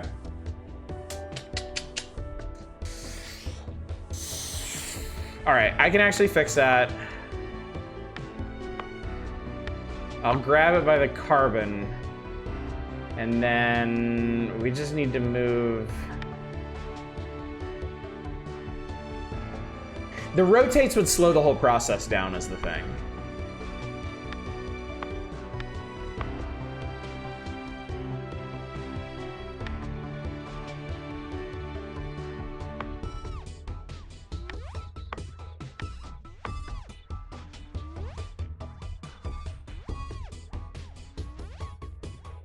Oh, this is gonna be okay. Oh no, that's not gonna work. That's not gonna work. Because then it's gonna cross over. Hang on, let me put this back to where I was, and then let me rethink this.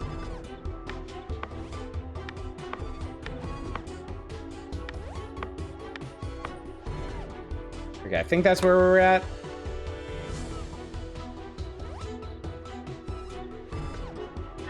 Okay, I put the grab in the wrong place, but... Okay. So, in this setup...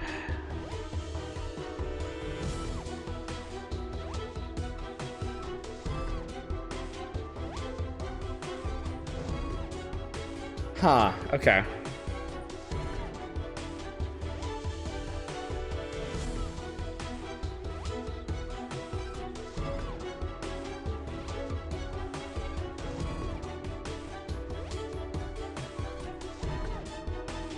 Okay, the carbon is actually right where it needs to be doing this.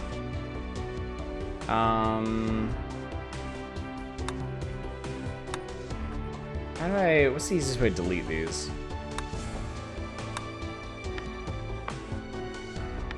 I'm gonna undo blue.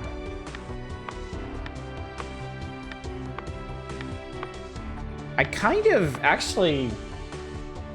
Do I even need blue? Oh wait, I left a sink in.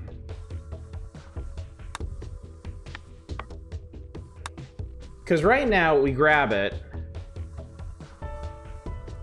Oh, it only breaks one bond now. Well... Because, okay, red is holding the oxygen. I think I've actually got an idea.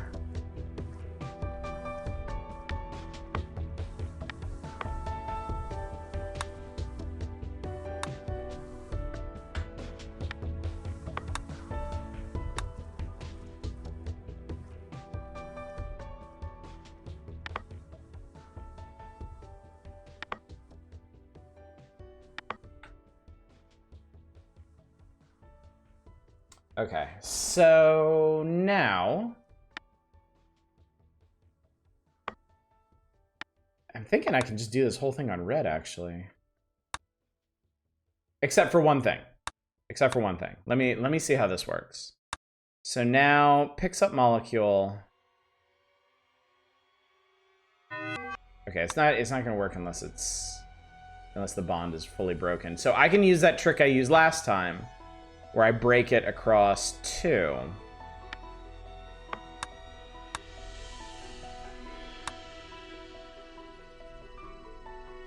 First break, second break. Yeah, that works. That works. Okay, didn't even need blue for this one. I was overthinking it, chat.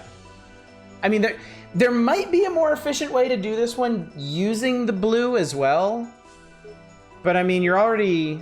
I was already leaving the carbon in the right spot, so I'll take it. Interested to see what the breakdown at the end is.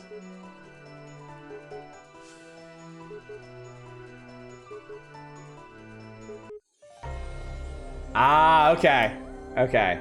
So yeah, I ended up in the average for elapsed cycles, but I beat symbols used because if you're using both lines, you basically need twice the symbols. Because you gotta populate the blue one. What's up, Shadows? How you doing? I got recommended an incredible YouTube channel due to uploads public domain film noir with late night TV style host intros talking about the history of film from a dude dressed as a typical noir. That sounds awesome. Link that in Discord if you haven't already. I would love to see that. All right, let's hit that last story. Best left unanswered. A hand in the rear of the room flew up. There's been a lot of concerns about safety lately. Do you know anything about the... There was an unfortunate accident, she said. Someone coughed and she narrowed her eyes. We have a stellar safety compliance record. We have the best people and resources. Unfortunately, sometimes incidents occur, but these are rare events. There are only a few other companies the size of SpaceChem, including their corporate rivals SFCM, I can't pronounce that, And Organexus, a smaller firm specializing in organic compounds and renowned for their general incompetence. SpaceChem was enjoying a golden age of incredible growth and success despite the news reports. Angela pulled a stack of papers from a folder. Anything else before we move on? What really happened during that accident? Another person asked, again from the back.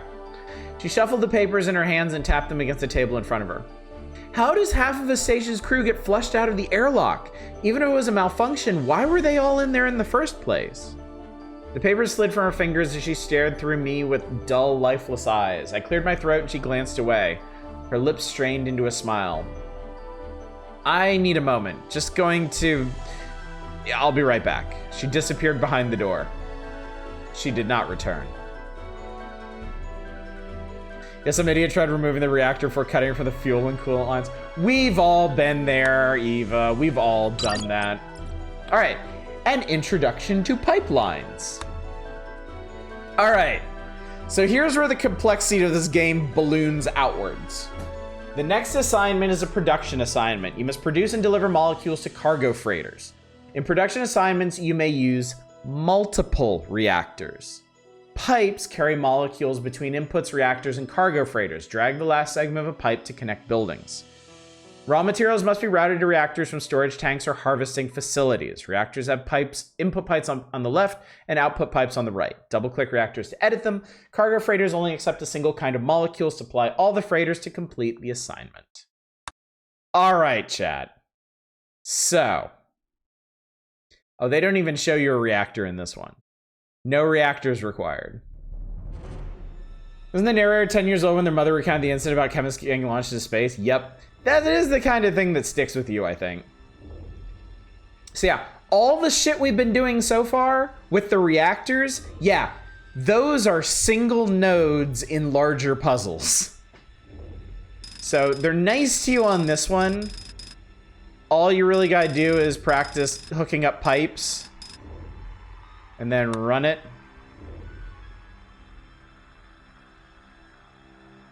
But you can see the little molecules going through. That's really cool. So yeah, let's just speed this one up. There's not much to be done with this one. It's just teaching you about production assignments. All right, there's something in the fish cake. Okay, quotas and output notes. Add output notes to reactors. Remind yourself what intermediate molecules you need to produce. Create output notes by right-clicking on reactors and selecting the add note action. The reactor quota shows the maximum number of reactors you may use. The production assignment will not run if the quota is exceeded. And yes, there is limited space in the pipes too. You need to make sure you're actually... Yeah, that is a very good point, Dave. Output notes show up inside reactors just like in research assignments. Right-click on a note to edit it from within the reactor. Output notes also displayed, yada, yada, yada. That's fine. There is news story. We'll read that after this. Okay. So. We have hydrogen tanks and chlorine tanks. And we need to route them through a reactor. Oh. And there's a big thing in the way. So we get this all hooked up like so. Okay. Now, when we click on this, now we get an actual reactor. And it shows those hydrogen and chlorine inputs that we just set up. So we can exit the reactor from here. We will plug this into here, which means the omega output is the one that we need now. And it shows it right there. Okay, so with that set, pretty basic stuff. We'll do the in. We'll do the grab. We'll bring it down. We can save ourselves a little bit of time here. In, grab, up.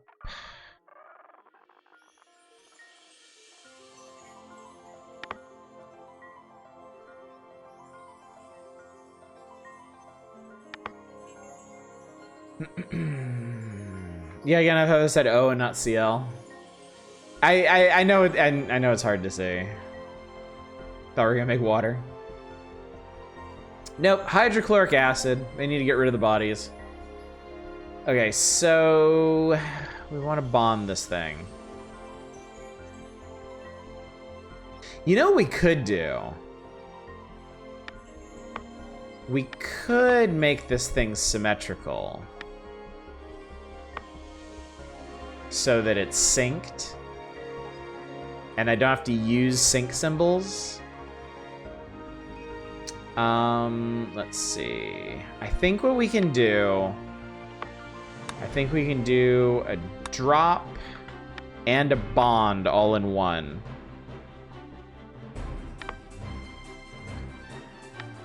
We'll do a drop here, an output, and that. And then I think that should do it. I think this one will be synchronized because it's the exact same loop with no pauses.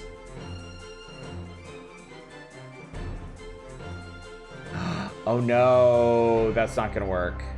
Do you know why?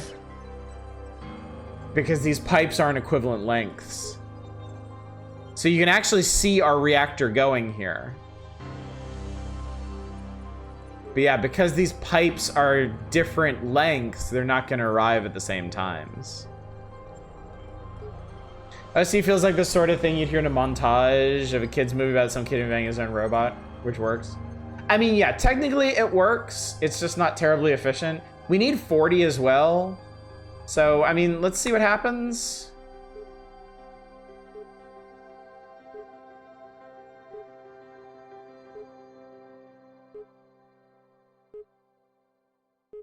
I mean, it seems to work. I mean, yeah, it worked. I used fewer symbols than most people. Elapsed cycles were right on average. So, yeah, I'll take it. All right, story. There's something in the fish cake. Angela returned the next day, chipper and without a trace of distress. If anyone wanted to ask about the strange accidents, she only smiled and ignored the question. Training continued and we moved on to more technical topics and fieldwork. I always saw Angela sitting in the same table in the canteen. She would wave to me and I would nod before finding another seat among the other trainees. As the days went by, I grew tired of the SpaceChem food and the novelty of the environment. I loaded a fried fish sandwich onto my tray, but did not feel hungry. Angela watched me from her metal table in the center of the cafeteria. Hey, I said. Want to take a seat, she asked. Sure. I slid out a chair and sat down. Angela unwrapped one of the four fish cake sandwiches on her tray, gripping the paper wrapper with both hands. How do you like it? Training's okay. I really want to get to the work, though. I meant these. She waved her fish cake in front of her face. SpaceChem's specialty product. It's packed with protein. The fried coating crunched and flaked onto the table as she bit in. I watched in awe as she devoured the food product, my appetite firmly suppressed. We sat in silence as she opened her second wrapper, the paper crinkling. So, Angela, I paused. How long have you been on Cernimere 2? She wiped her mouth on her sleeve. 8 months. I was halfway through a rotation when I left to come here. You prefer being settled in one place? No, I had to take this job. There were some difficulties during my last assignment. Well, you're a great trainer. She only gave me a pained smile. Where was your last assignment? I don't like to talk about it. The conversation died and she turned her attention to her food, staring off past me while chewing. I didn't touch my fish cakes, instead choosing to toss them in the trash after I left the table. SpaceChem fish cakes are people! You're eating people! Alright, Sleepless on Cernimere 4. Oh boy, chat. Here's where shit gets real. So, we have hydrogen, oxygen, and carbon. We have to make formaldehyde. And we have 2 reactors to do it. So I think you see where this is going.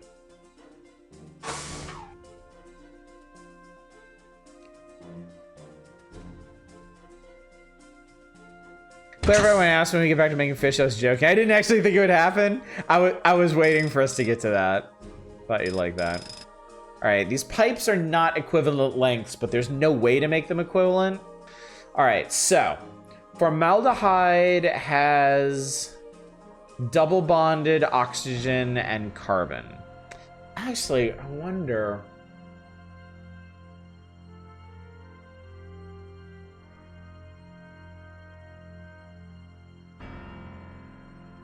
No, I think since we only have 2 reactors, this is how we got to do it.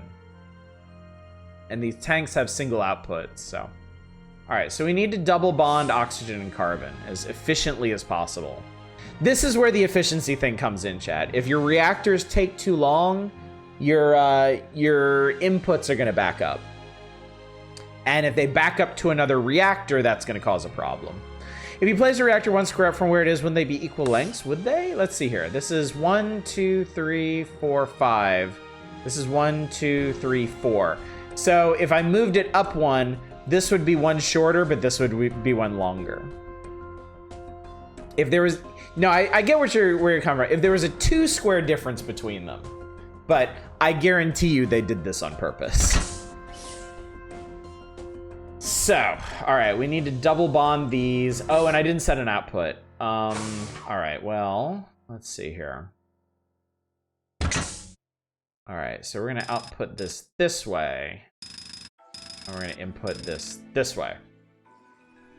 And then this will output here. Okay, so we want the psi outputs for everything.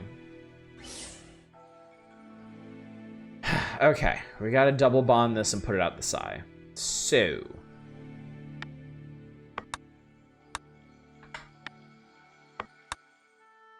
I feel like it helps to start with the grab inputs there. Just so you know what you're doing.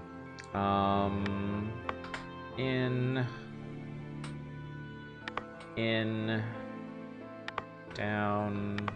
Oh, nope. You can do that, but why would you? Oh no, I didn't. So that's okay, cool. So you've got some reactor grid options. You can swap Waldo colors, you can mirror, and you can also reset, which is what I did, like an idiot. After UFO 50, do you remember that one game that had the catchy music, the one with the timed inputs? Felt like that music would go perfectly here. Oh, yeah. That's true, it would, wouldn't it? All right, R, E, grab, down. All right, R. Oh, no, that goes there. Okay, in. That'll go up. All right, so we want to go this way. I want to double bond these guys. All right, we're gonna have to use the sync command, I think, because I can't plan for particular. Oh wait, hang on real quick. Okay, good. Carbon has to be the bottom. Because well, it doesn't matter, actually. We just need to make sure the hydrogens are brought into the carbon.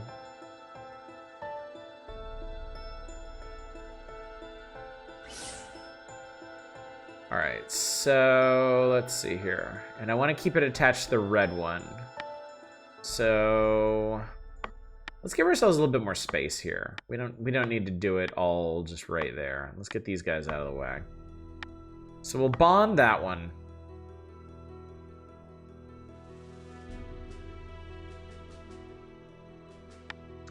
I would like them to be synced. So they come through at the same time. Oh no, we don't need to do that. We actually don't need to do that. Actually, I don't think I need to sync them. I don't think I need to sync them because the carbon's gonna come through first. And I think I can just drop it here. Oh, but no, I need to sync it after that, I think. You'll see where I'm going with this.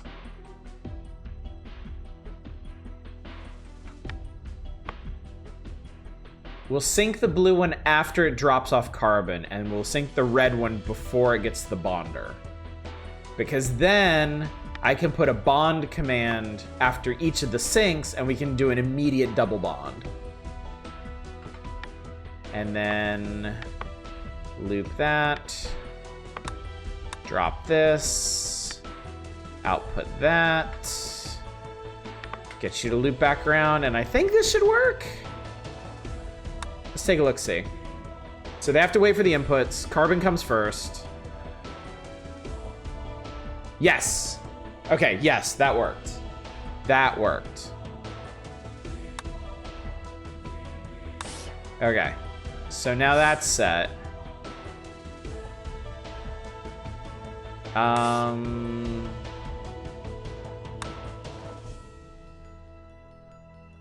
love that it shows you miniaturized versions of this too. All right, and then that goes through here, and it goes to there. Okay.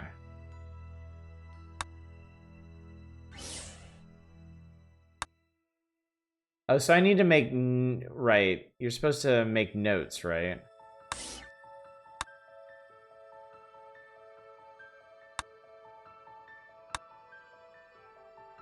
Yeah, here we go. Okay. So we are going to output...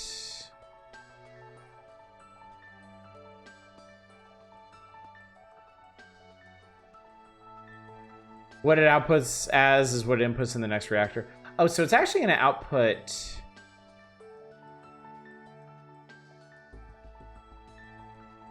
Oh, it's going to output the same position, isn't it? So I might actually want to move this over.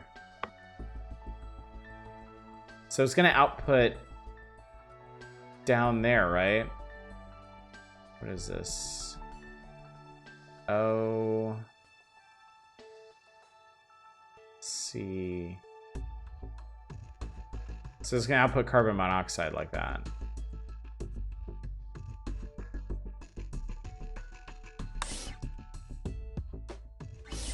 Okay, so there we go. Okay.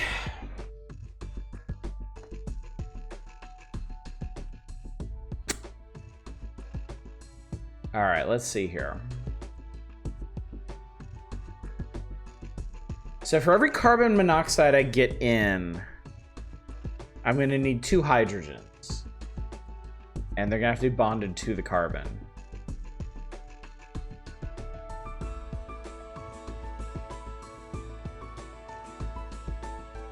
I've got a really silly idea here.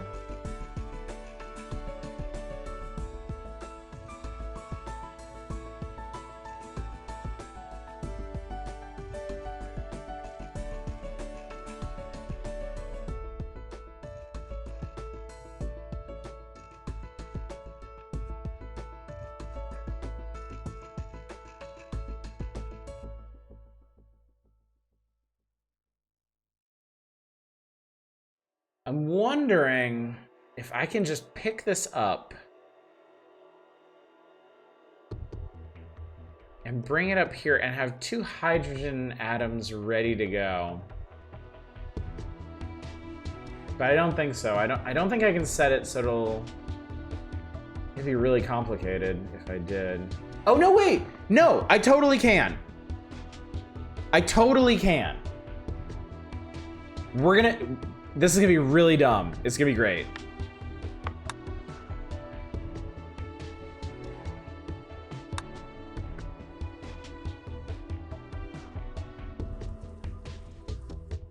But I don't think I have enough. No, wait, I do. All right. So we do in grab. This might be a terrible idea, but I gotta try it.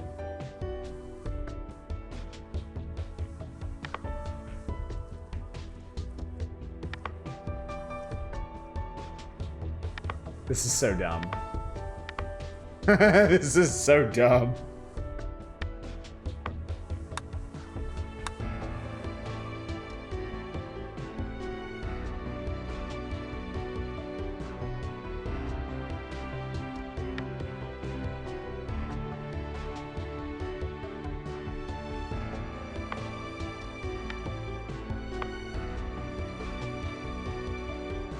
Is this...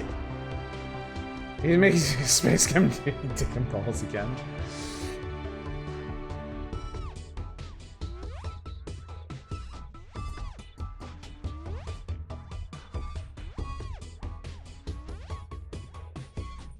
It might be too tight. It might be too tight. Let me see what this does.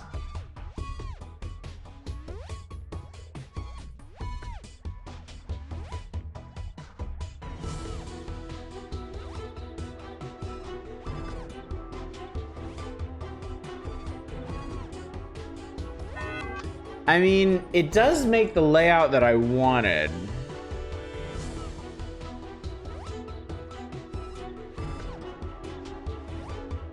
But yeah, it's too tight. All right, so what we're gonna do,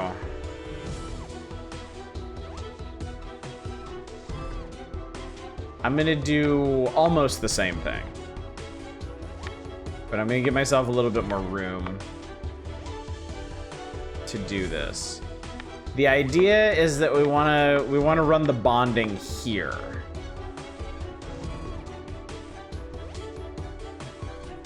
Small suggestion situation, we call it earlier at the end of each normal stream. Your mind is me, I have something like 5 minutes left. Oh yeah, no problem. No problem. Too tight, me sadly reordering clothes I bought online because they were too tight.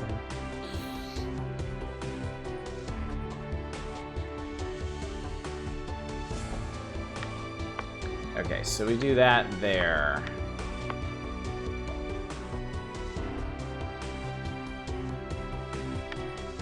I get this out of the way. I think maybe...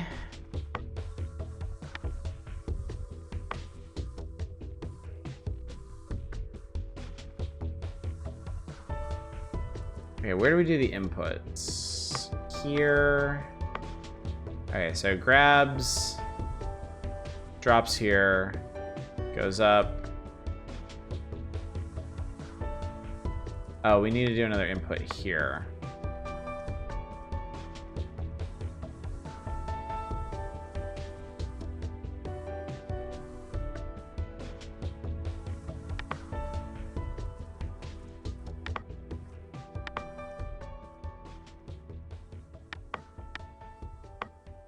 Does that work?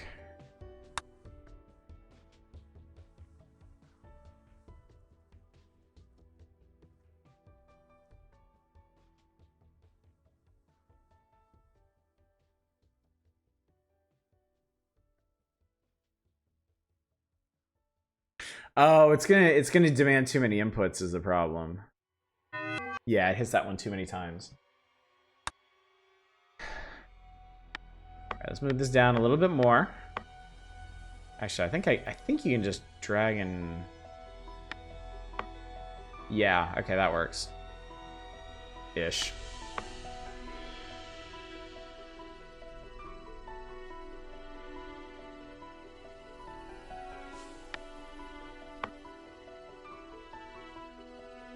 In, grab. Let's just move this back. And we'll do it that way. That way it doesn't... Actually, I don't know why I'm doing that, because you can just do it like that. Let's see if this works.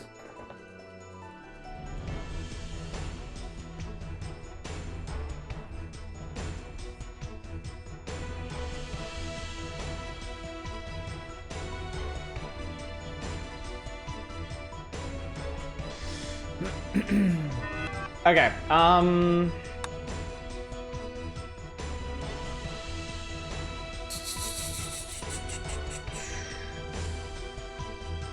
okay, we're gonna have to sync this as well. Because what we're gonna do... Alright, so... We're gonna pull the input. We're gonna grab it by the oxygen. And take it up. And then we're gonna stop it here. Trigger the bond here, and then take it over, drop it off there. This may work.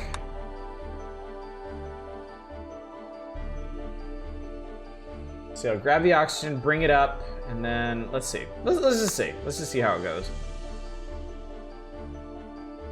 Actually, you know, the real problem is figuring out who's gonna hit the sync first.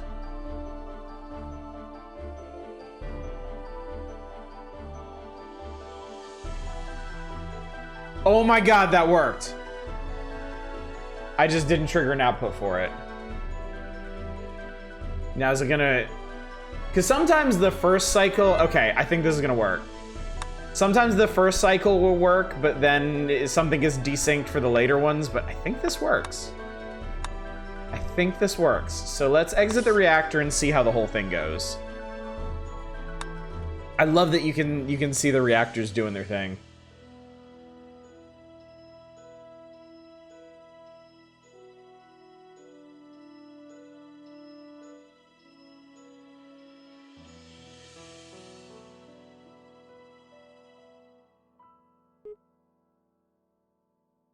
I mean, it seems to work.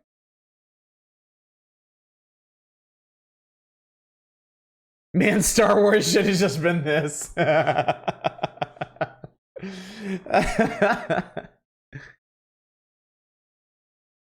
Yeah, it works. I don't know that it's particularly efficient. I'm also a little worried about these backing up. So I'm gonna speed up because we need 40 total. Let's see what happens.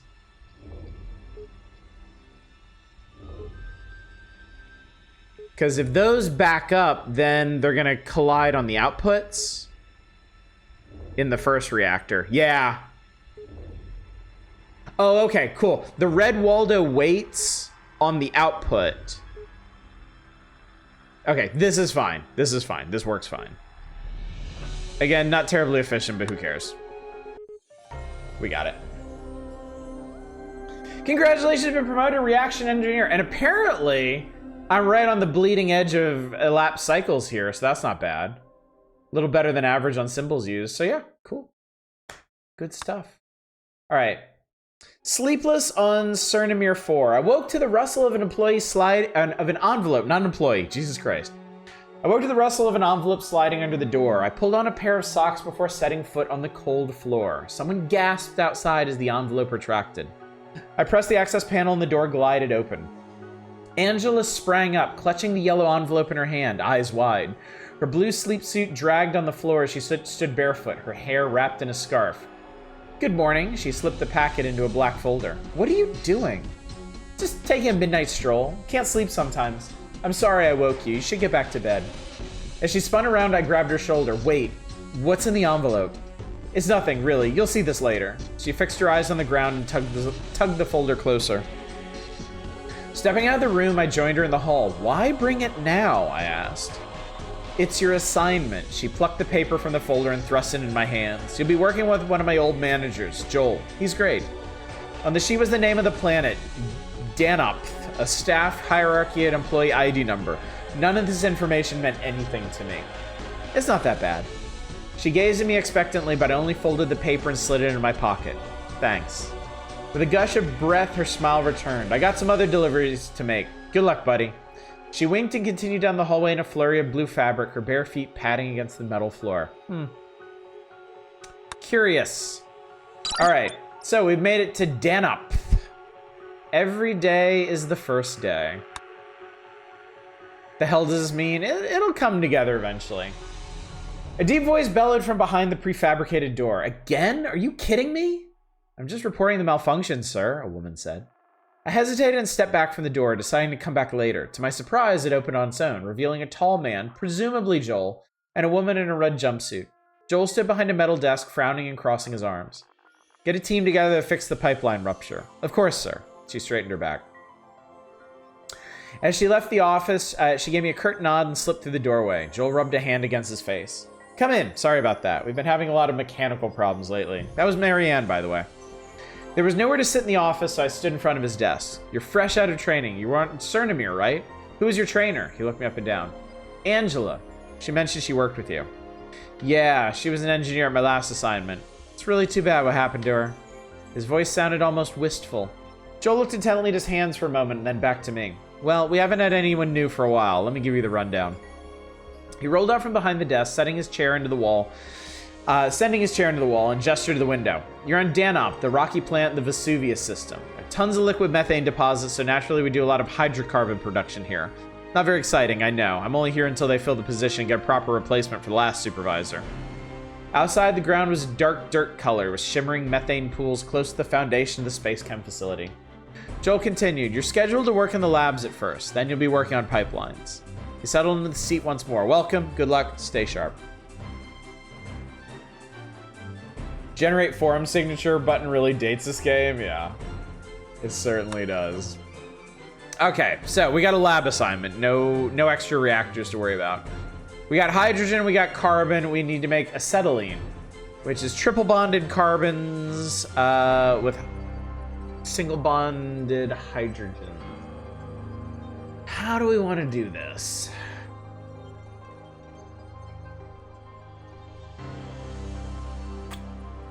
How do we want to do this?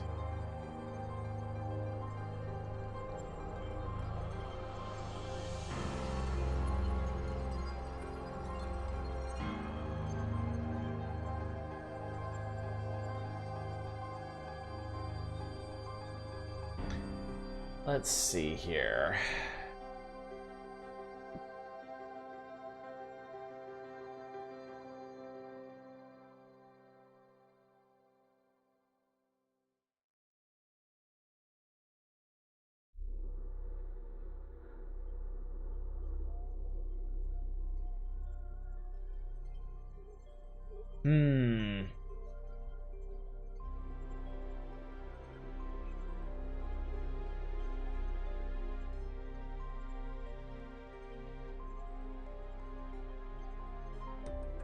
There's a couple ways to go about this. We could try mashing everything together on one plane. We could try making single bonded carbon and hydrogens and then forging the triple bond in the middle. We could try making the triple bonded carbon first and then attach the hydrogens to the outside. That's basically what we did in the last one. Mash, mash, mash. I'm wondering. How would that even look? Okay, well I'm just gonna start. I'm gonna start going, and we're gonna see what we can do here. I'm just gonna use these central inputs here.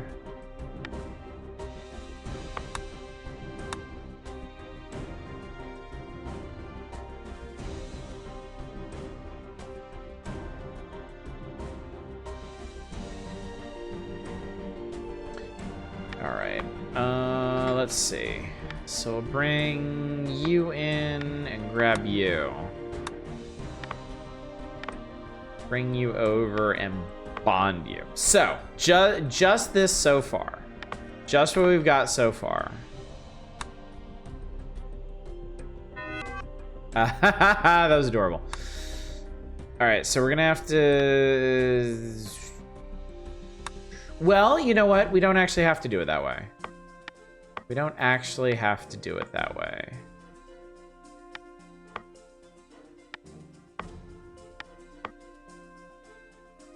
We are gonna need sinks, though.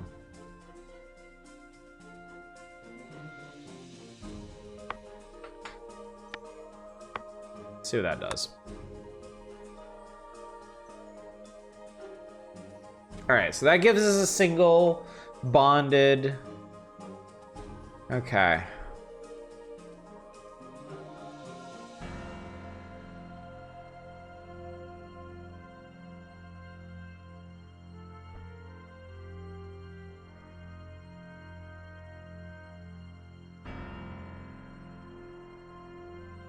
Okay, I have kind of a crazy thought here.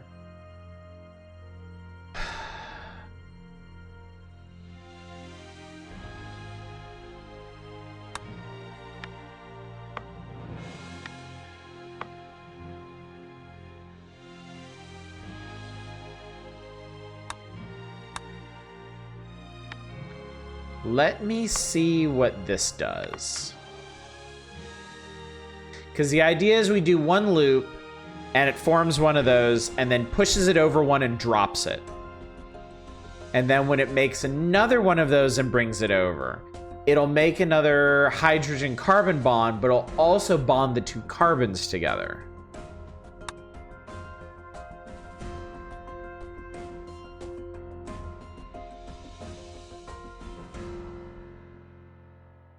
And that's exactly what happened. Okay, hang on. So, now we have the basic structure. Oh my god. No, wait, this is it. This is basically it.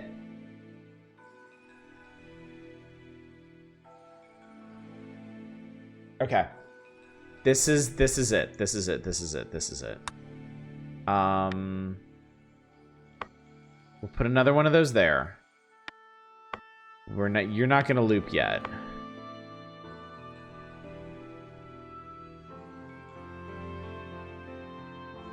Okay, I think what we need to do is do a grab here.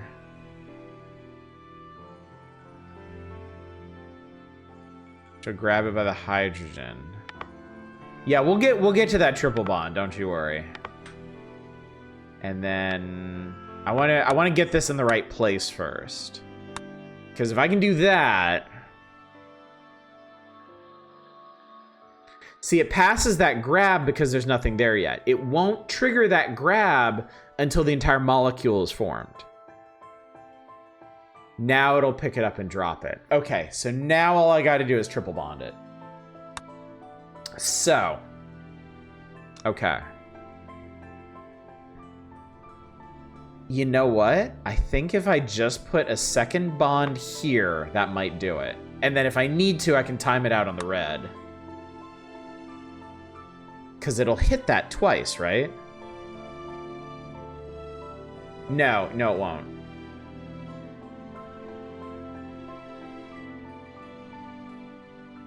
That'll form wait. That'll form a double bond. Where is the red when that needs to happen?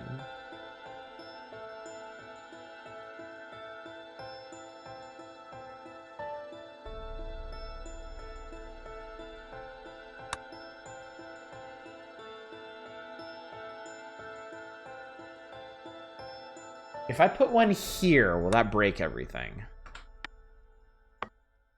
If this doesn't interfere with any of the other bonding, that should work. Yeah.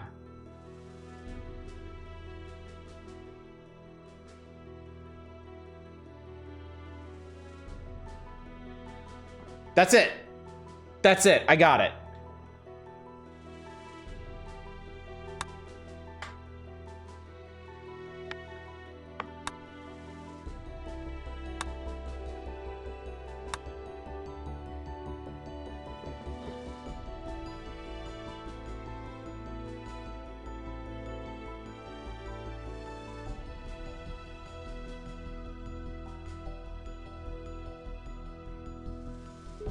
Perfect. I got it. Yeah, for these ones that require multiple functions, it really comes down to the layout of the bonders.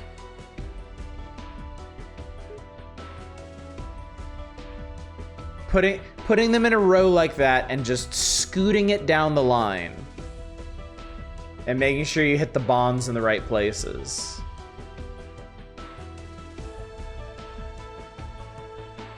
I'm really proud of that, chat. I am really proud of that.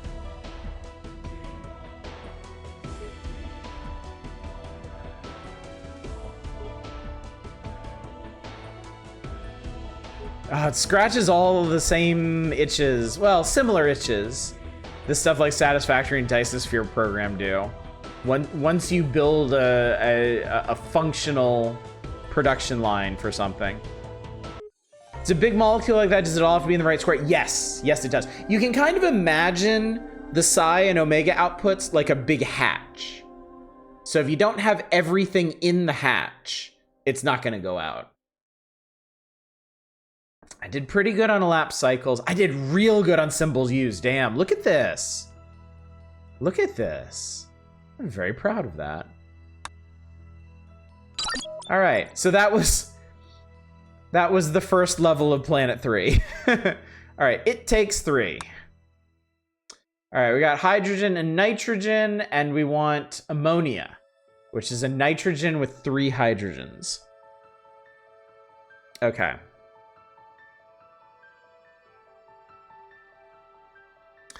Okay, I think we can do this pretty easily by rotating.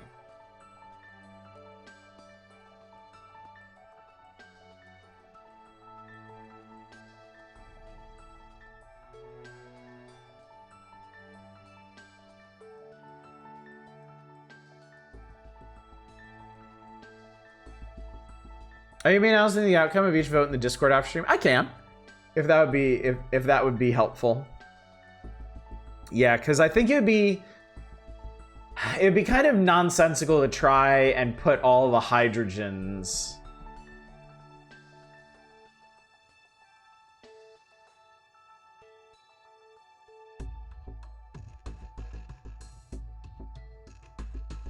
Oh, I just had a really crazy thought.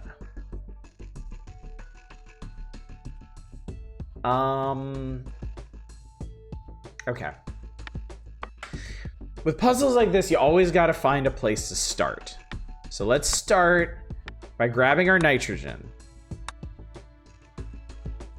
No, this is exactly where rotation's useful. Yeah, we haven't had to do anything with rotation yet. There were certainly solutions to some of the previous puzzles that I could have used rotation for. Okay, so let's see here. Poor Boob's never gonna use it output in these levels. Yeah. Okay.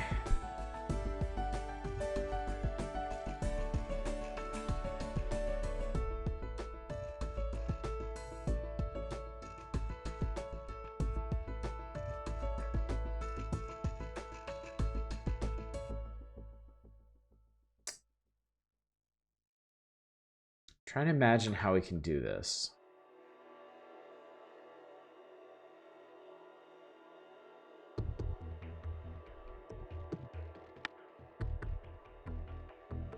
I had kind of a funny thought where we might not even need red. I'm gonna put that in the corner for a second.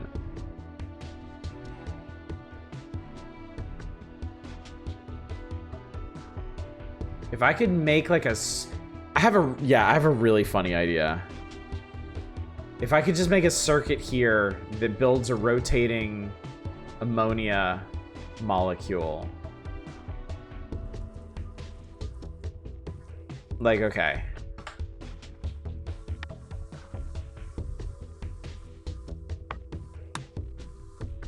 So we do the alpha input. That will summon the hydrogen here. And then we just hit the bond here. And then...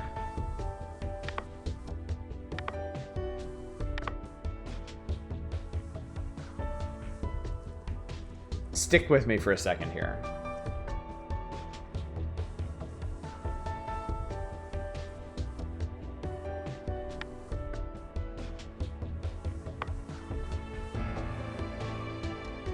Assuming Omega will be used. Oh yeah, definitely. I want to see what this does.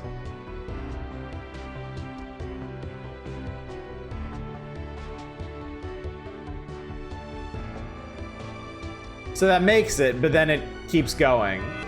Yeah.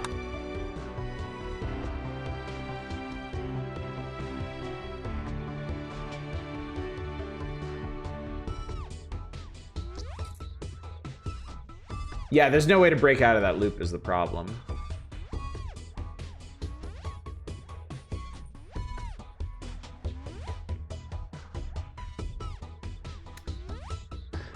But...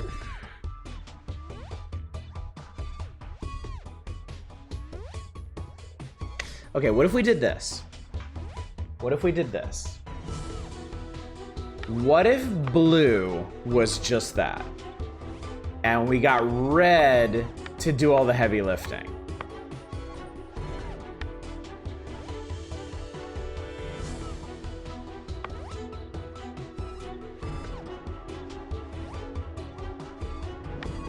We'll just add a little bit more to this so that we can hand it. We'll get red to hand it the nitrogen as part of the big loop.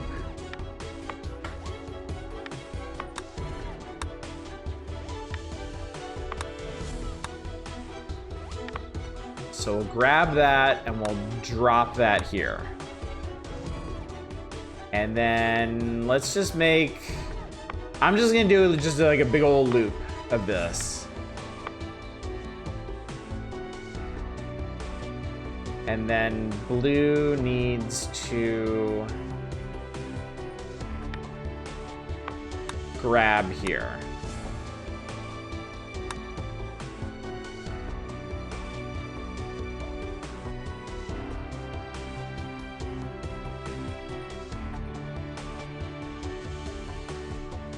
So it works.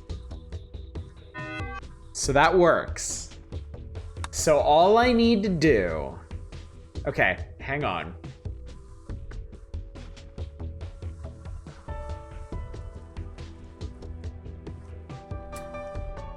Okay, blue also has to let go of it, though.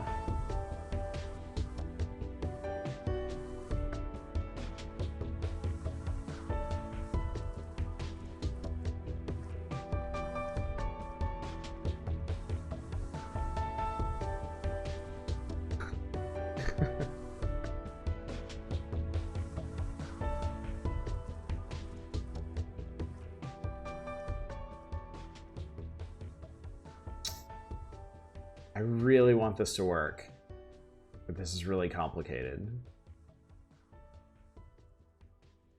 Streets of Rogue 2 is going to be open world vehicles like the original GTA. Yeah, I heard that too. It looks really neat, and I like the idea of moving away from the level based stuff that they had in the first. Because I mean, the first was great, but yeah, it's really kind of screaming for an open world approach. Okay.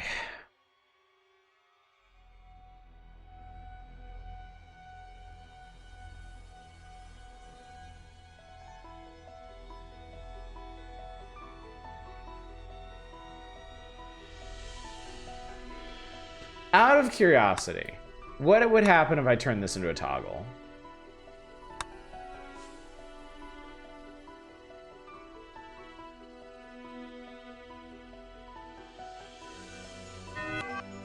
Okay, we blow ourselves up like that.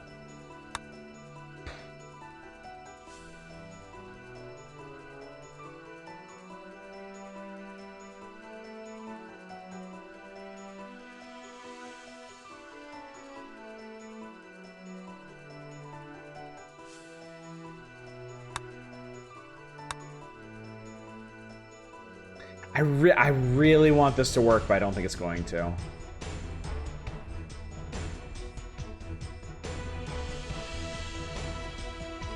Kaz doubly furious at me, first because I trimmed her nails, second because she can't get revenge because I de-weaponized her.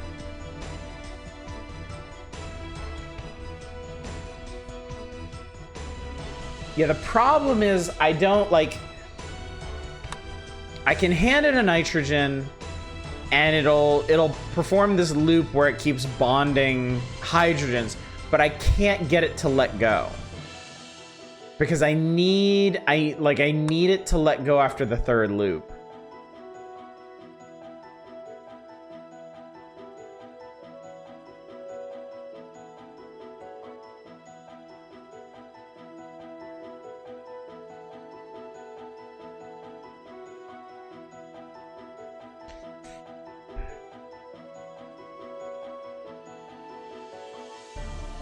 I'm gonna clear this one and start over. I feel like it's a really neat idea, but I feel like I'm on the wrong track.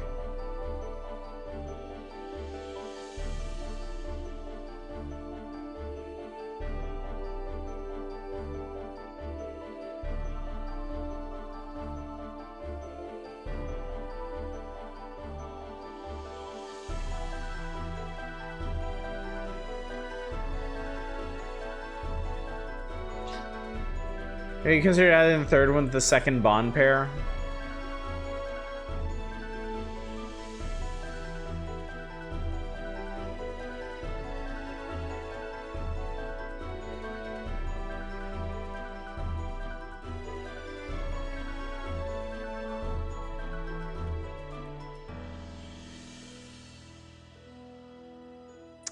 Could do that.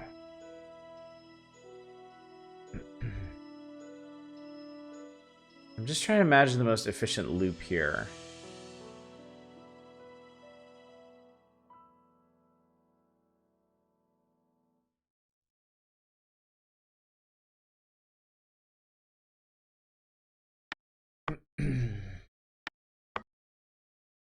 Okay, so... Alright. Grab a nitrogen. Take it up.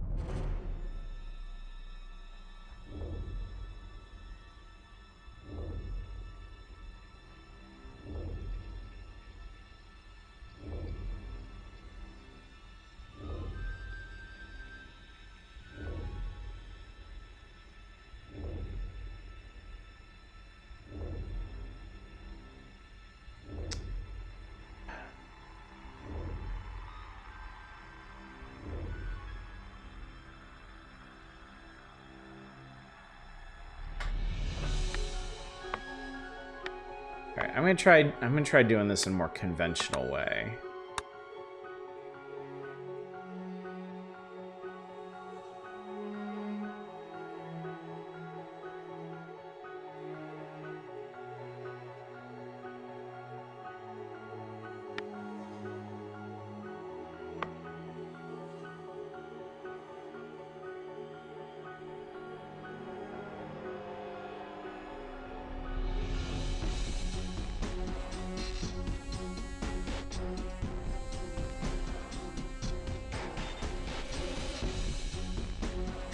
What if...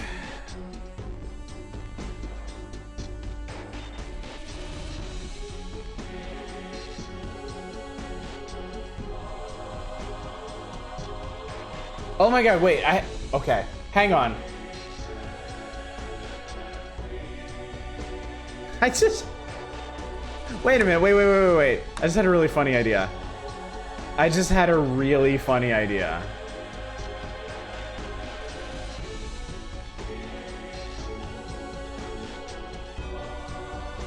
Oh my god. Okay, hang on. Hang on, I'm gonna get this out of the way again. Actually, you know what? We'll use the red one instead. We'll use the red one for this.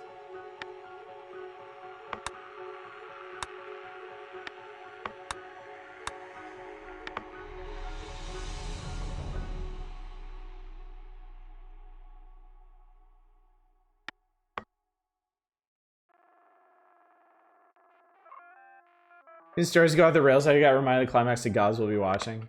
That game is insane. That game is truly insane.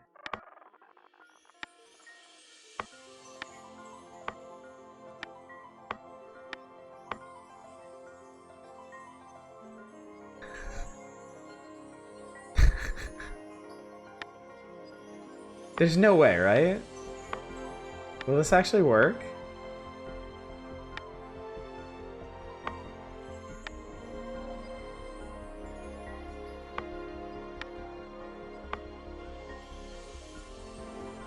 What is this gonna do?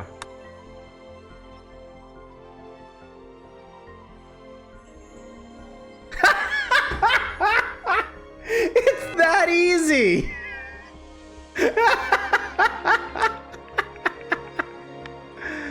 Oh my god, it's that easy.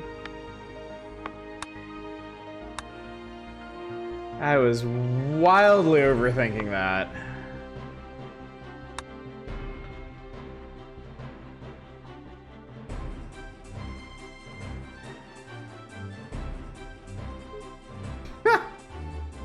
Oh my god, chat. I love this game.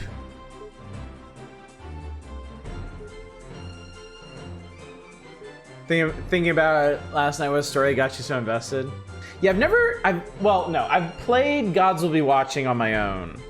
A little bit. I don't really enjoy the gameplay in it, but I watched a friend stream all of it, and the story is amazing. Okay, yeah. Not so efficient on elapsed cycles, but symbols used. Mwah.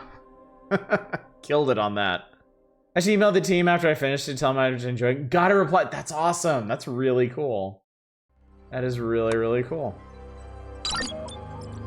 All right, split before bonding.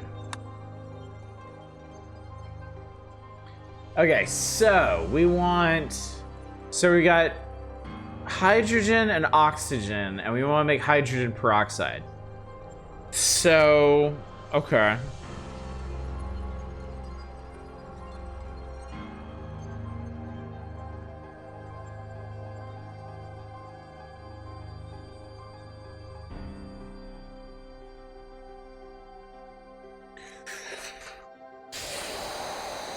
Okay.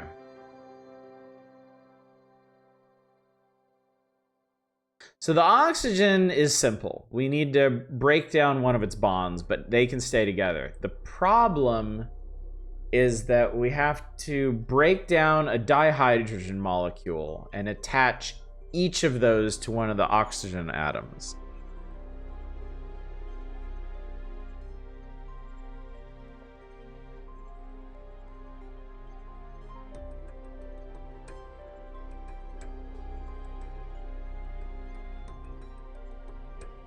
So we need to break 2 bonds and form 2 bonds.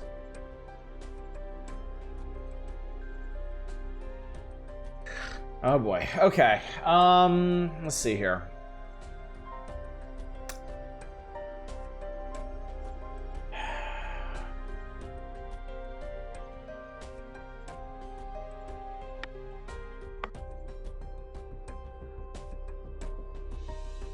All right. So we'll input and grab this.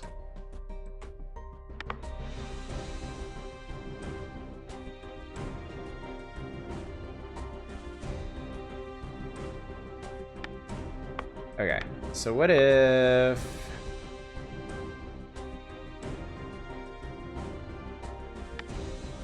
All right, and then we break that down 1.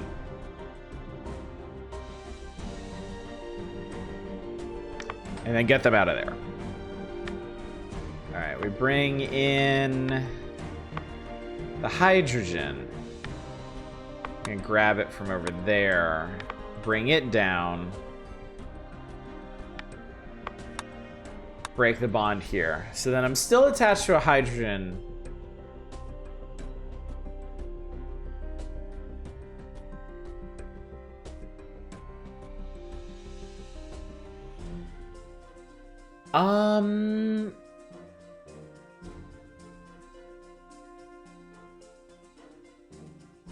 Oh my god. Okay, I had another insane idea.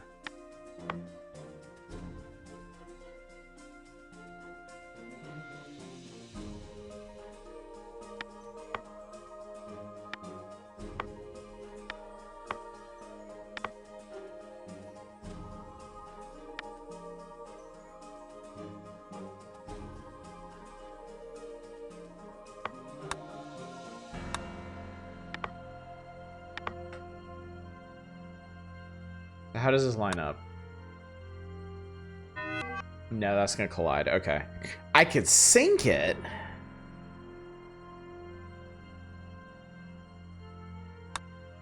Like, I think what I'll do...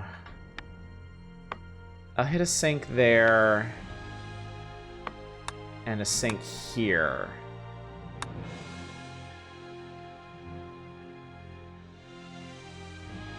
So that gets him into position. Okay. You see where I'm going with this, chat? I do a quick first pass with the oxygen molecules to break down their double bond and then pull them out. Then red comes down, drops 1 hydrogen molecule here, drops the other one here. Ah, okay, wait. This is gonna cause a problem.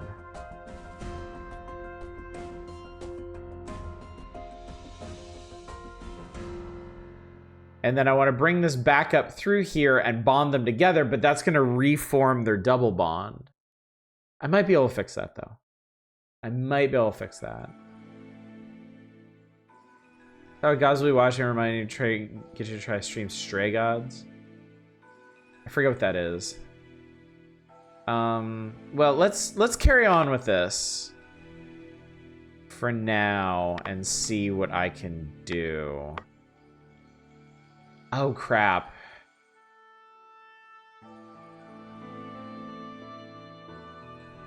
What's this gonna do? That reforged their double bond. And then... Oh, they hit the input again. Okay. So that's an easy enough fix. We just pull that back one. Pull it back out of the way.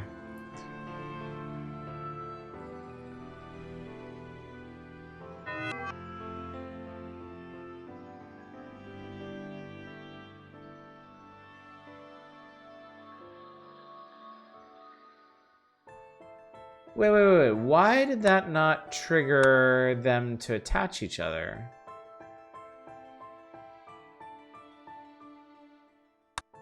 Okay, so we're there.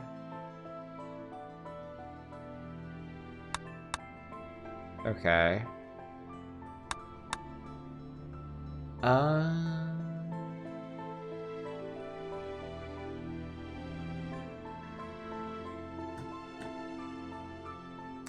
So the oxygen molecule has too many bonds, so the hydrogen won't bond to it.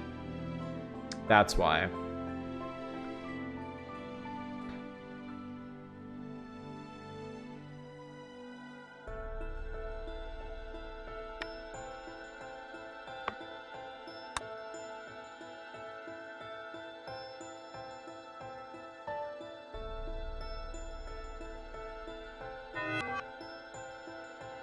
I think I can use the red one to time that out.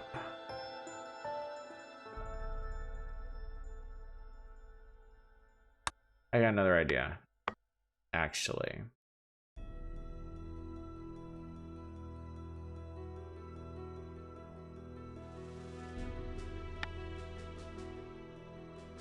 We'll do another sync.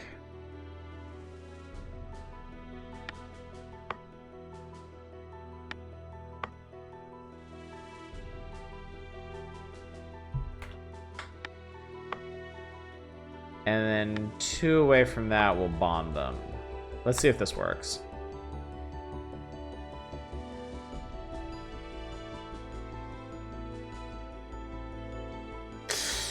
The math doesn't work. The bonding math does not work. Stray Guys, the game said in modern era, last living Greek muse dies in your apartment. He's murdering her. It's a musical. Interesting. Force people to sing through their problems.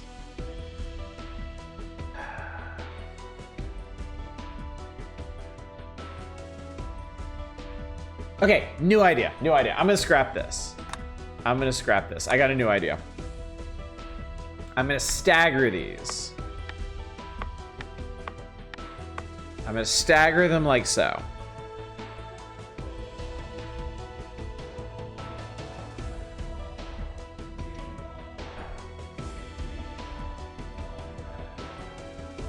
Okay, so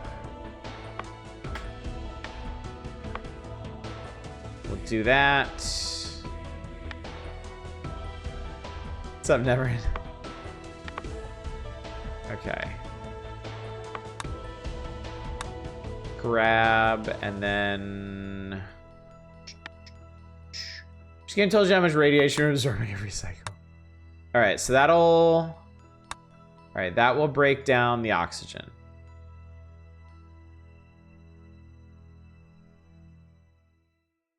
Good. Okay, now.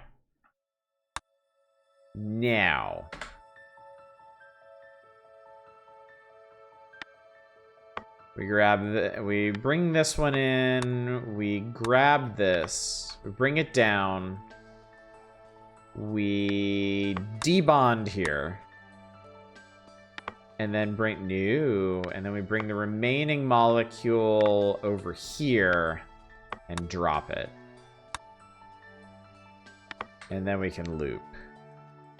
I'm gonna drop a sink there so we don't break anything. Yeah, this should work. This should work just fine.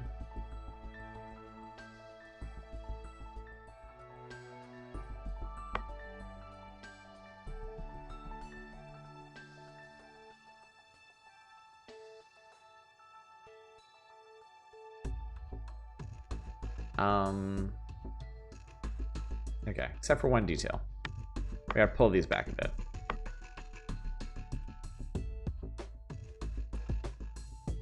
Or we don't. We'll go that way instead.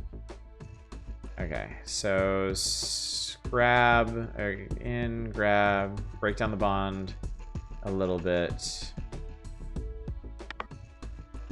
And then we loop around. Yeah. Oh man.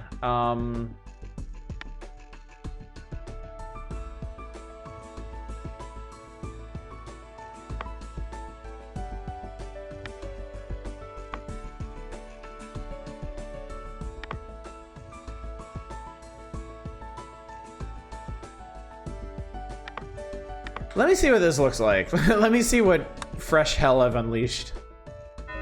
Okay, that collides.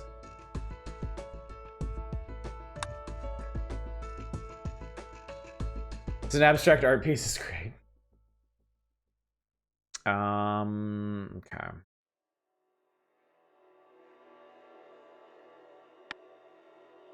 Maybe we'll drop some sinks here. And see if that fixes things. Ooh, that's still too tight. All right, we can do that by extending this a little bit.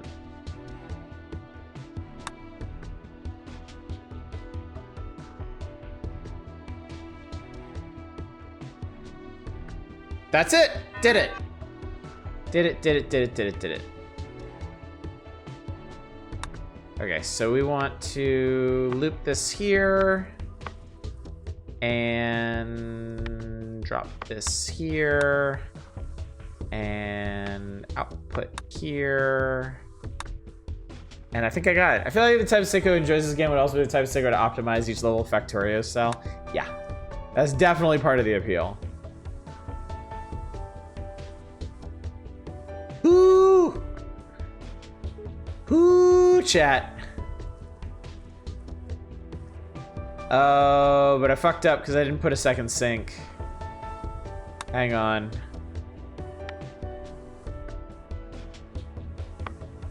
I think I can probably go ahead and do that there, right? Let's run this quick. Yeah. Yep, that works. I'll take it. Not for me, at least as soon as working, I'm generally done. Yes, SpaceChem, I am satisfied just solving the puzzle, because I usually try to get it pretty efficient just in the solving of it. Infinifactory, though, I have a lot of time in Infinifactory just going back and optimizing layouts, because that one is just really fun to me. Okay, not great. Did okay on symbols, not so good on cycles. That's fine. All right, chat, I think we're probably gonna do one more puzzle tonight, so if you haven't voted yet, now would probably be a good time to get to it. After this puzzle...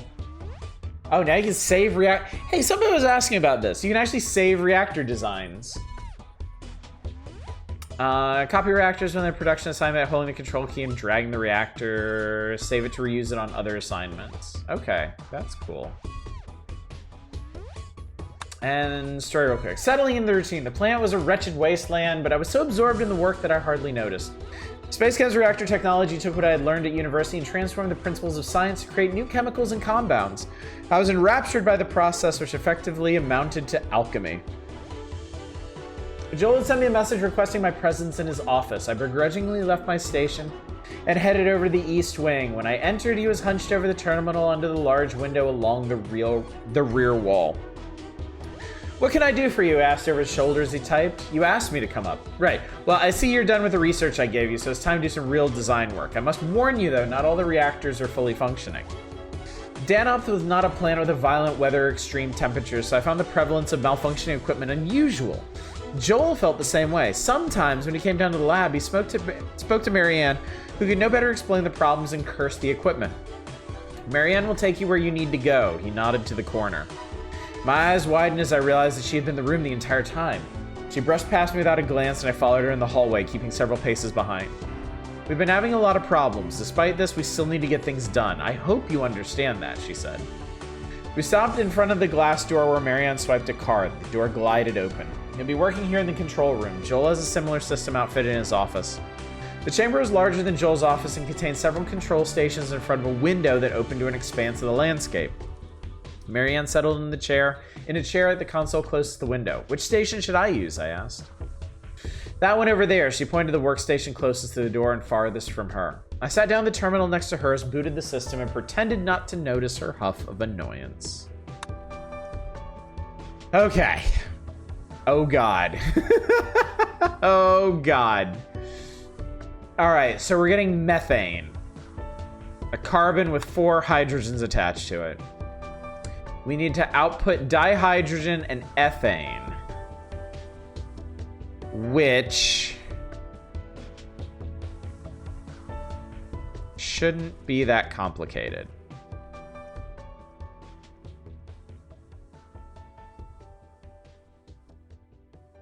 We basically need to sever a hydrogen from every methane and then attach those to each other.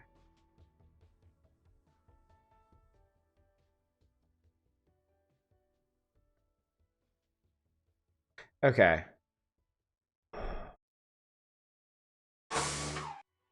I wonder.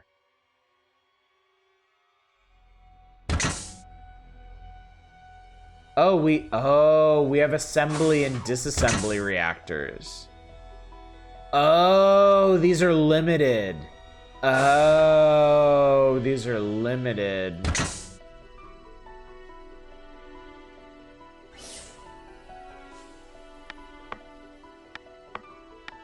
Okay. So these only debond.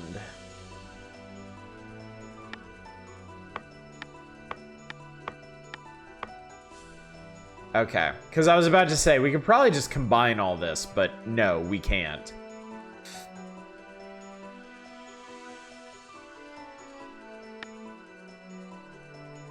All right, so we want to grab... Okay, I think we can make this real simple.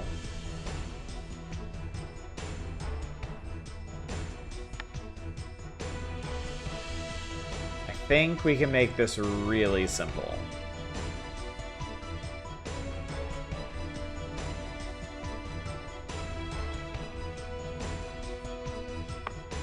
All right, so we bring it in.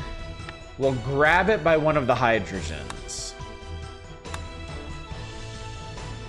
See why it gives you 3 now for this? Yeah, I was thinking we could do this in like 2, but no, not like that. Okay, we'll bring this down and over. I think this should do fine.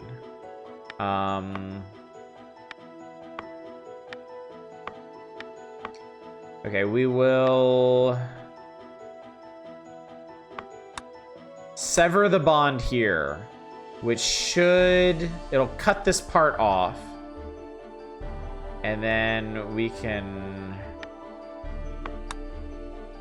drop that here.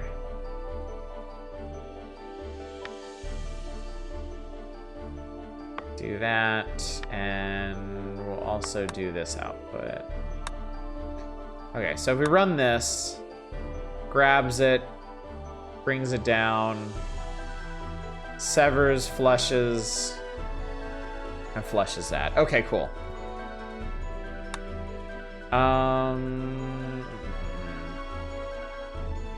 Okay, so the output here is C, oops, H,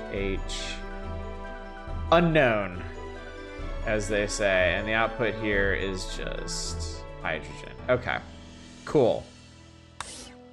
So now we've got those. So now we need to build 2 assembly reactors. All right, so you go here, and you can go here. Okay. All right, so this one gets hydrogen. This should be pretty simple.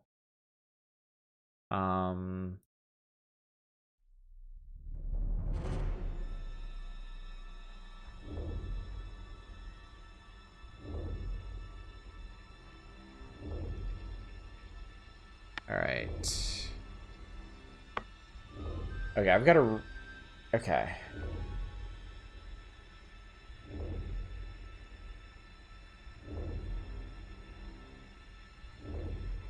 I'm gonna do something kind of silly here.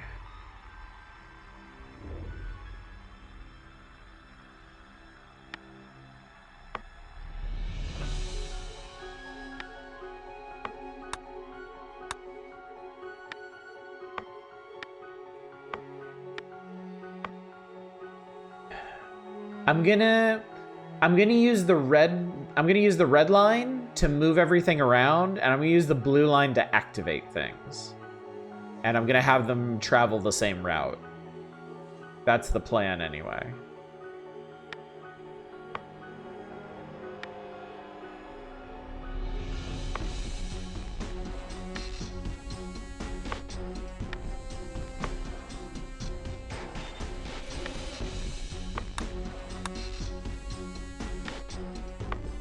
Okay,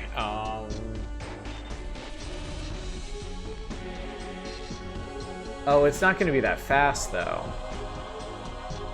Well, ah, shit, it's not gonna be that fast.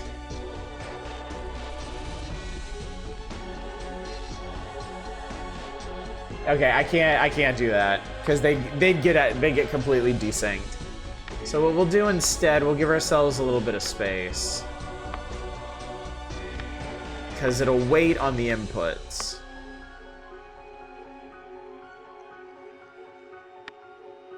And then I can actually pull this stuff back. That should do the trick. It'll wait on this input, grab this one, wait on that input, bond them together, and then put them out. I mean, we might as well make sure it actually works. Speed it up.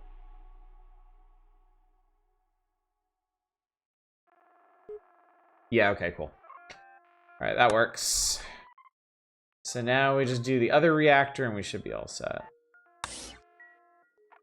All right, so we get...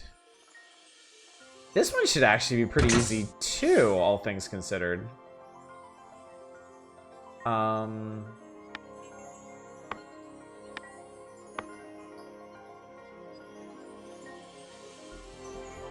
All right, so we bring it in and grab it here.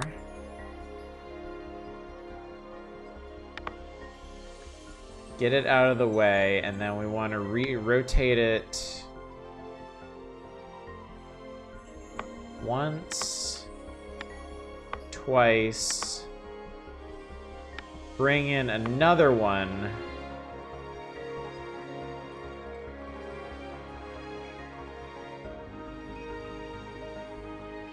I'm gonna have to move these.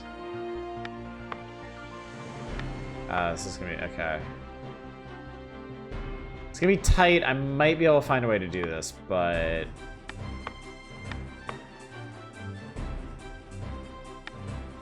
Bond.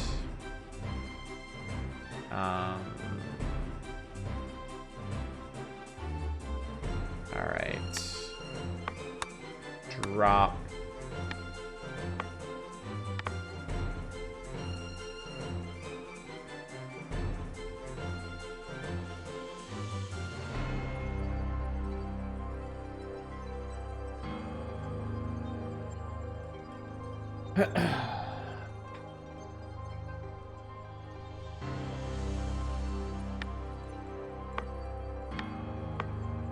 Ah, there we go. Okay. Cool. Now I think we got it. And then out. Let's see if this works.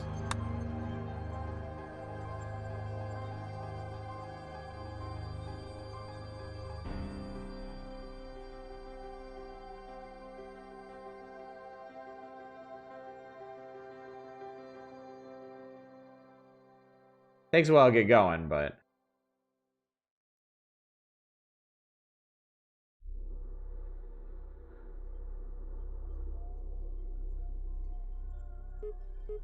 Cool, no problem. That actually worked just fine. Let's speed it up. And they're actually running at a very similar rate. So that's pretty funny. 3 reactors, each one only using the red lines. Because, I mean, they're pretty simple operations. Cool. Well, let's run through that, chat.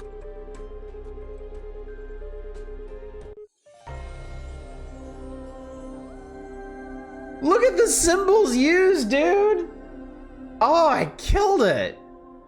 Elapsed cycles kind of sucked, but man! That was something. Alright. Alright. We are going to stop there for tonight, chat. That is going to be enough space chemming for one evening. So, let's check. Let's take a look at the vote and see how this fell. If anybody else hasn't voted yet, now is your very last chance. Your absolute... Yeah, that's a promising stage name, isn't it? Nothing works.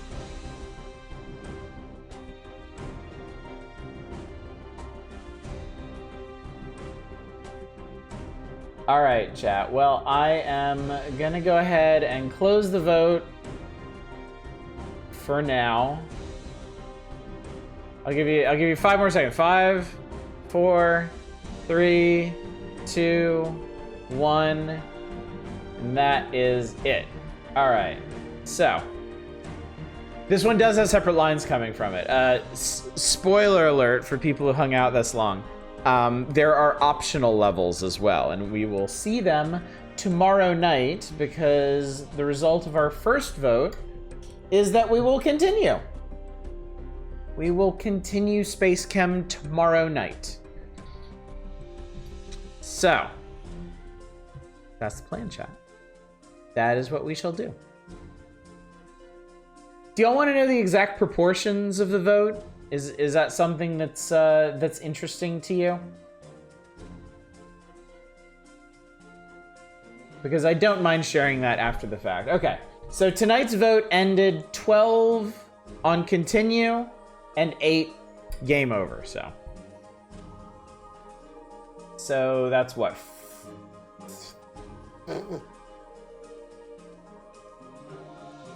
3-2 proportion, I think. We'll see how all this will work in the future. Anyway, so what that means is tomorrow night is SpaceChem, and we'll do the same process tomorrow as I work through harder puzzles. We'll have the same vote going, call it at the end of the night. That'll determine whether or not we continue SpaceChem on Wednesday or move on to something else. So, it's going good so far. I feel like I made real good, steady progress through the first 3 planets. I seem to know what I'm doing here. So yeah. Also, there's a fish cake right here, chat. You can see it. So yeah. All right, dog. Dog is back. So yeah, this has been SpaceChem. All right. I guess all I really need to do is remind y'all of the schedule, or the rest of it, I suppose. Tomorrow night will be SpaceChem. Wednesday will depend on the results of tomorrow night's vote. Thursday, we're back to the Power Hours. We're done with Spike McFang. We're going to move on to the other Super Nintendo games in the magazine. I forget what they are. They might be interesting. They might not. I don't know. Friday is yet undecided. We'll see.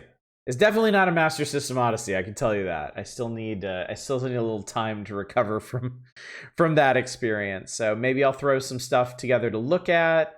I don't know. We'll see. We'll see. Some wheel of some sort. It's been a while since we did a wheel. Long while, in fact. Yeah, that's all I can really tell you for now. There'll be more Power Hours on Saturday. But yeah, Monday, Tuesday, Wednesdays, for the time being, are going to be determined by these votes. So I can't tell you how long we'll be playing SpaceChem because that is up to you. So hopefully you enjoyed it. Hopefully you had a good time one way or the other. But for now, I'm going to send y'all to go raid somebody, chat. Let's see who's up. Let's see who's doing stuff.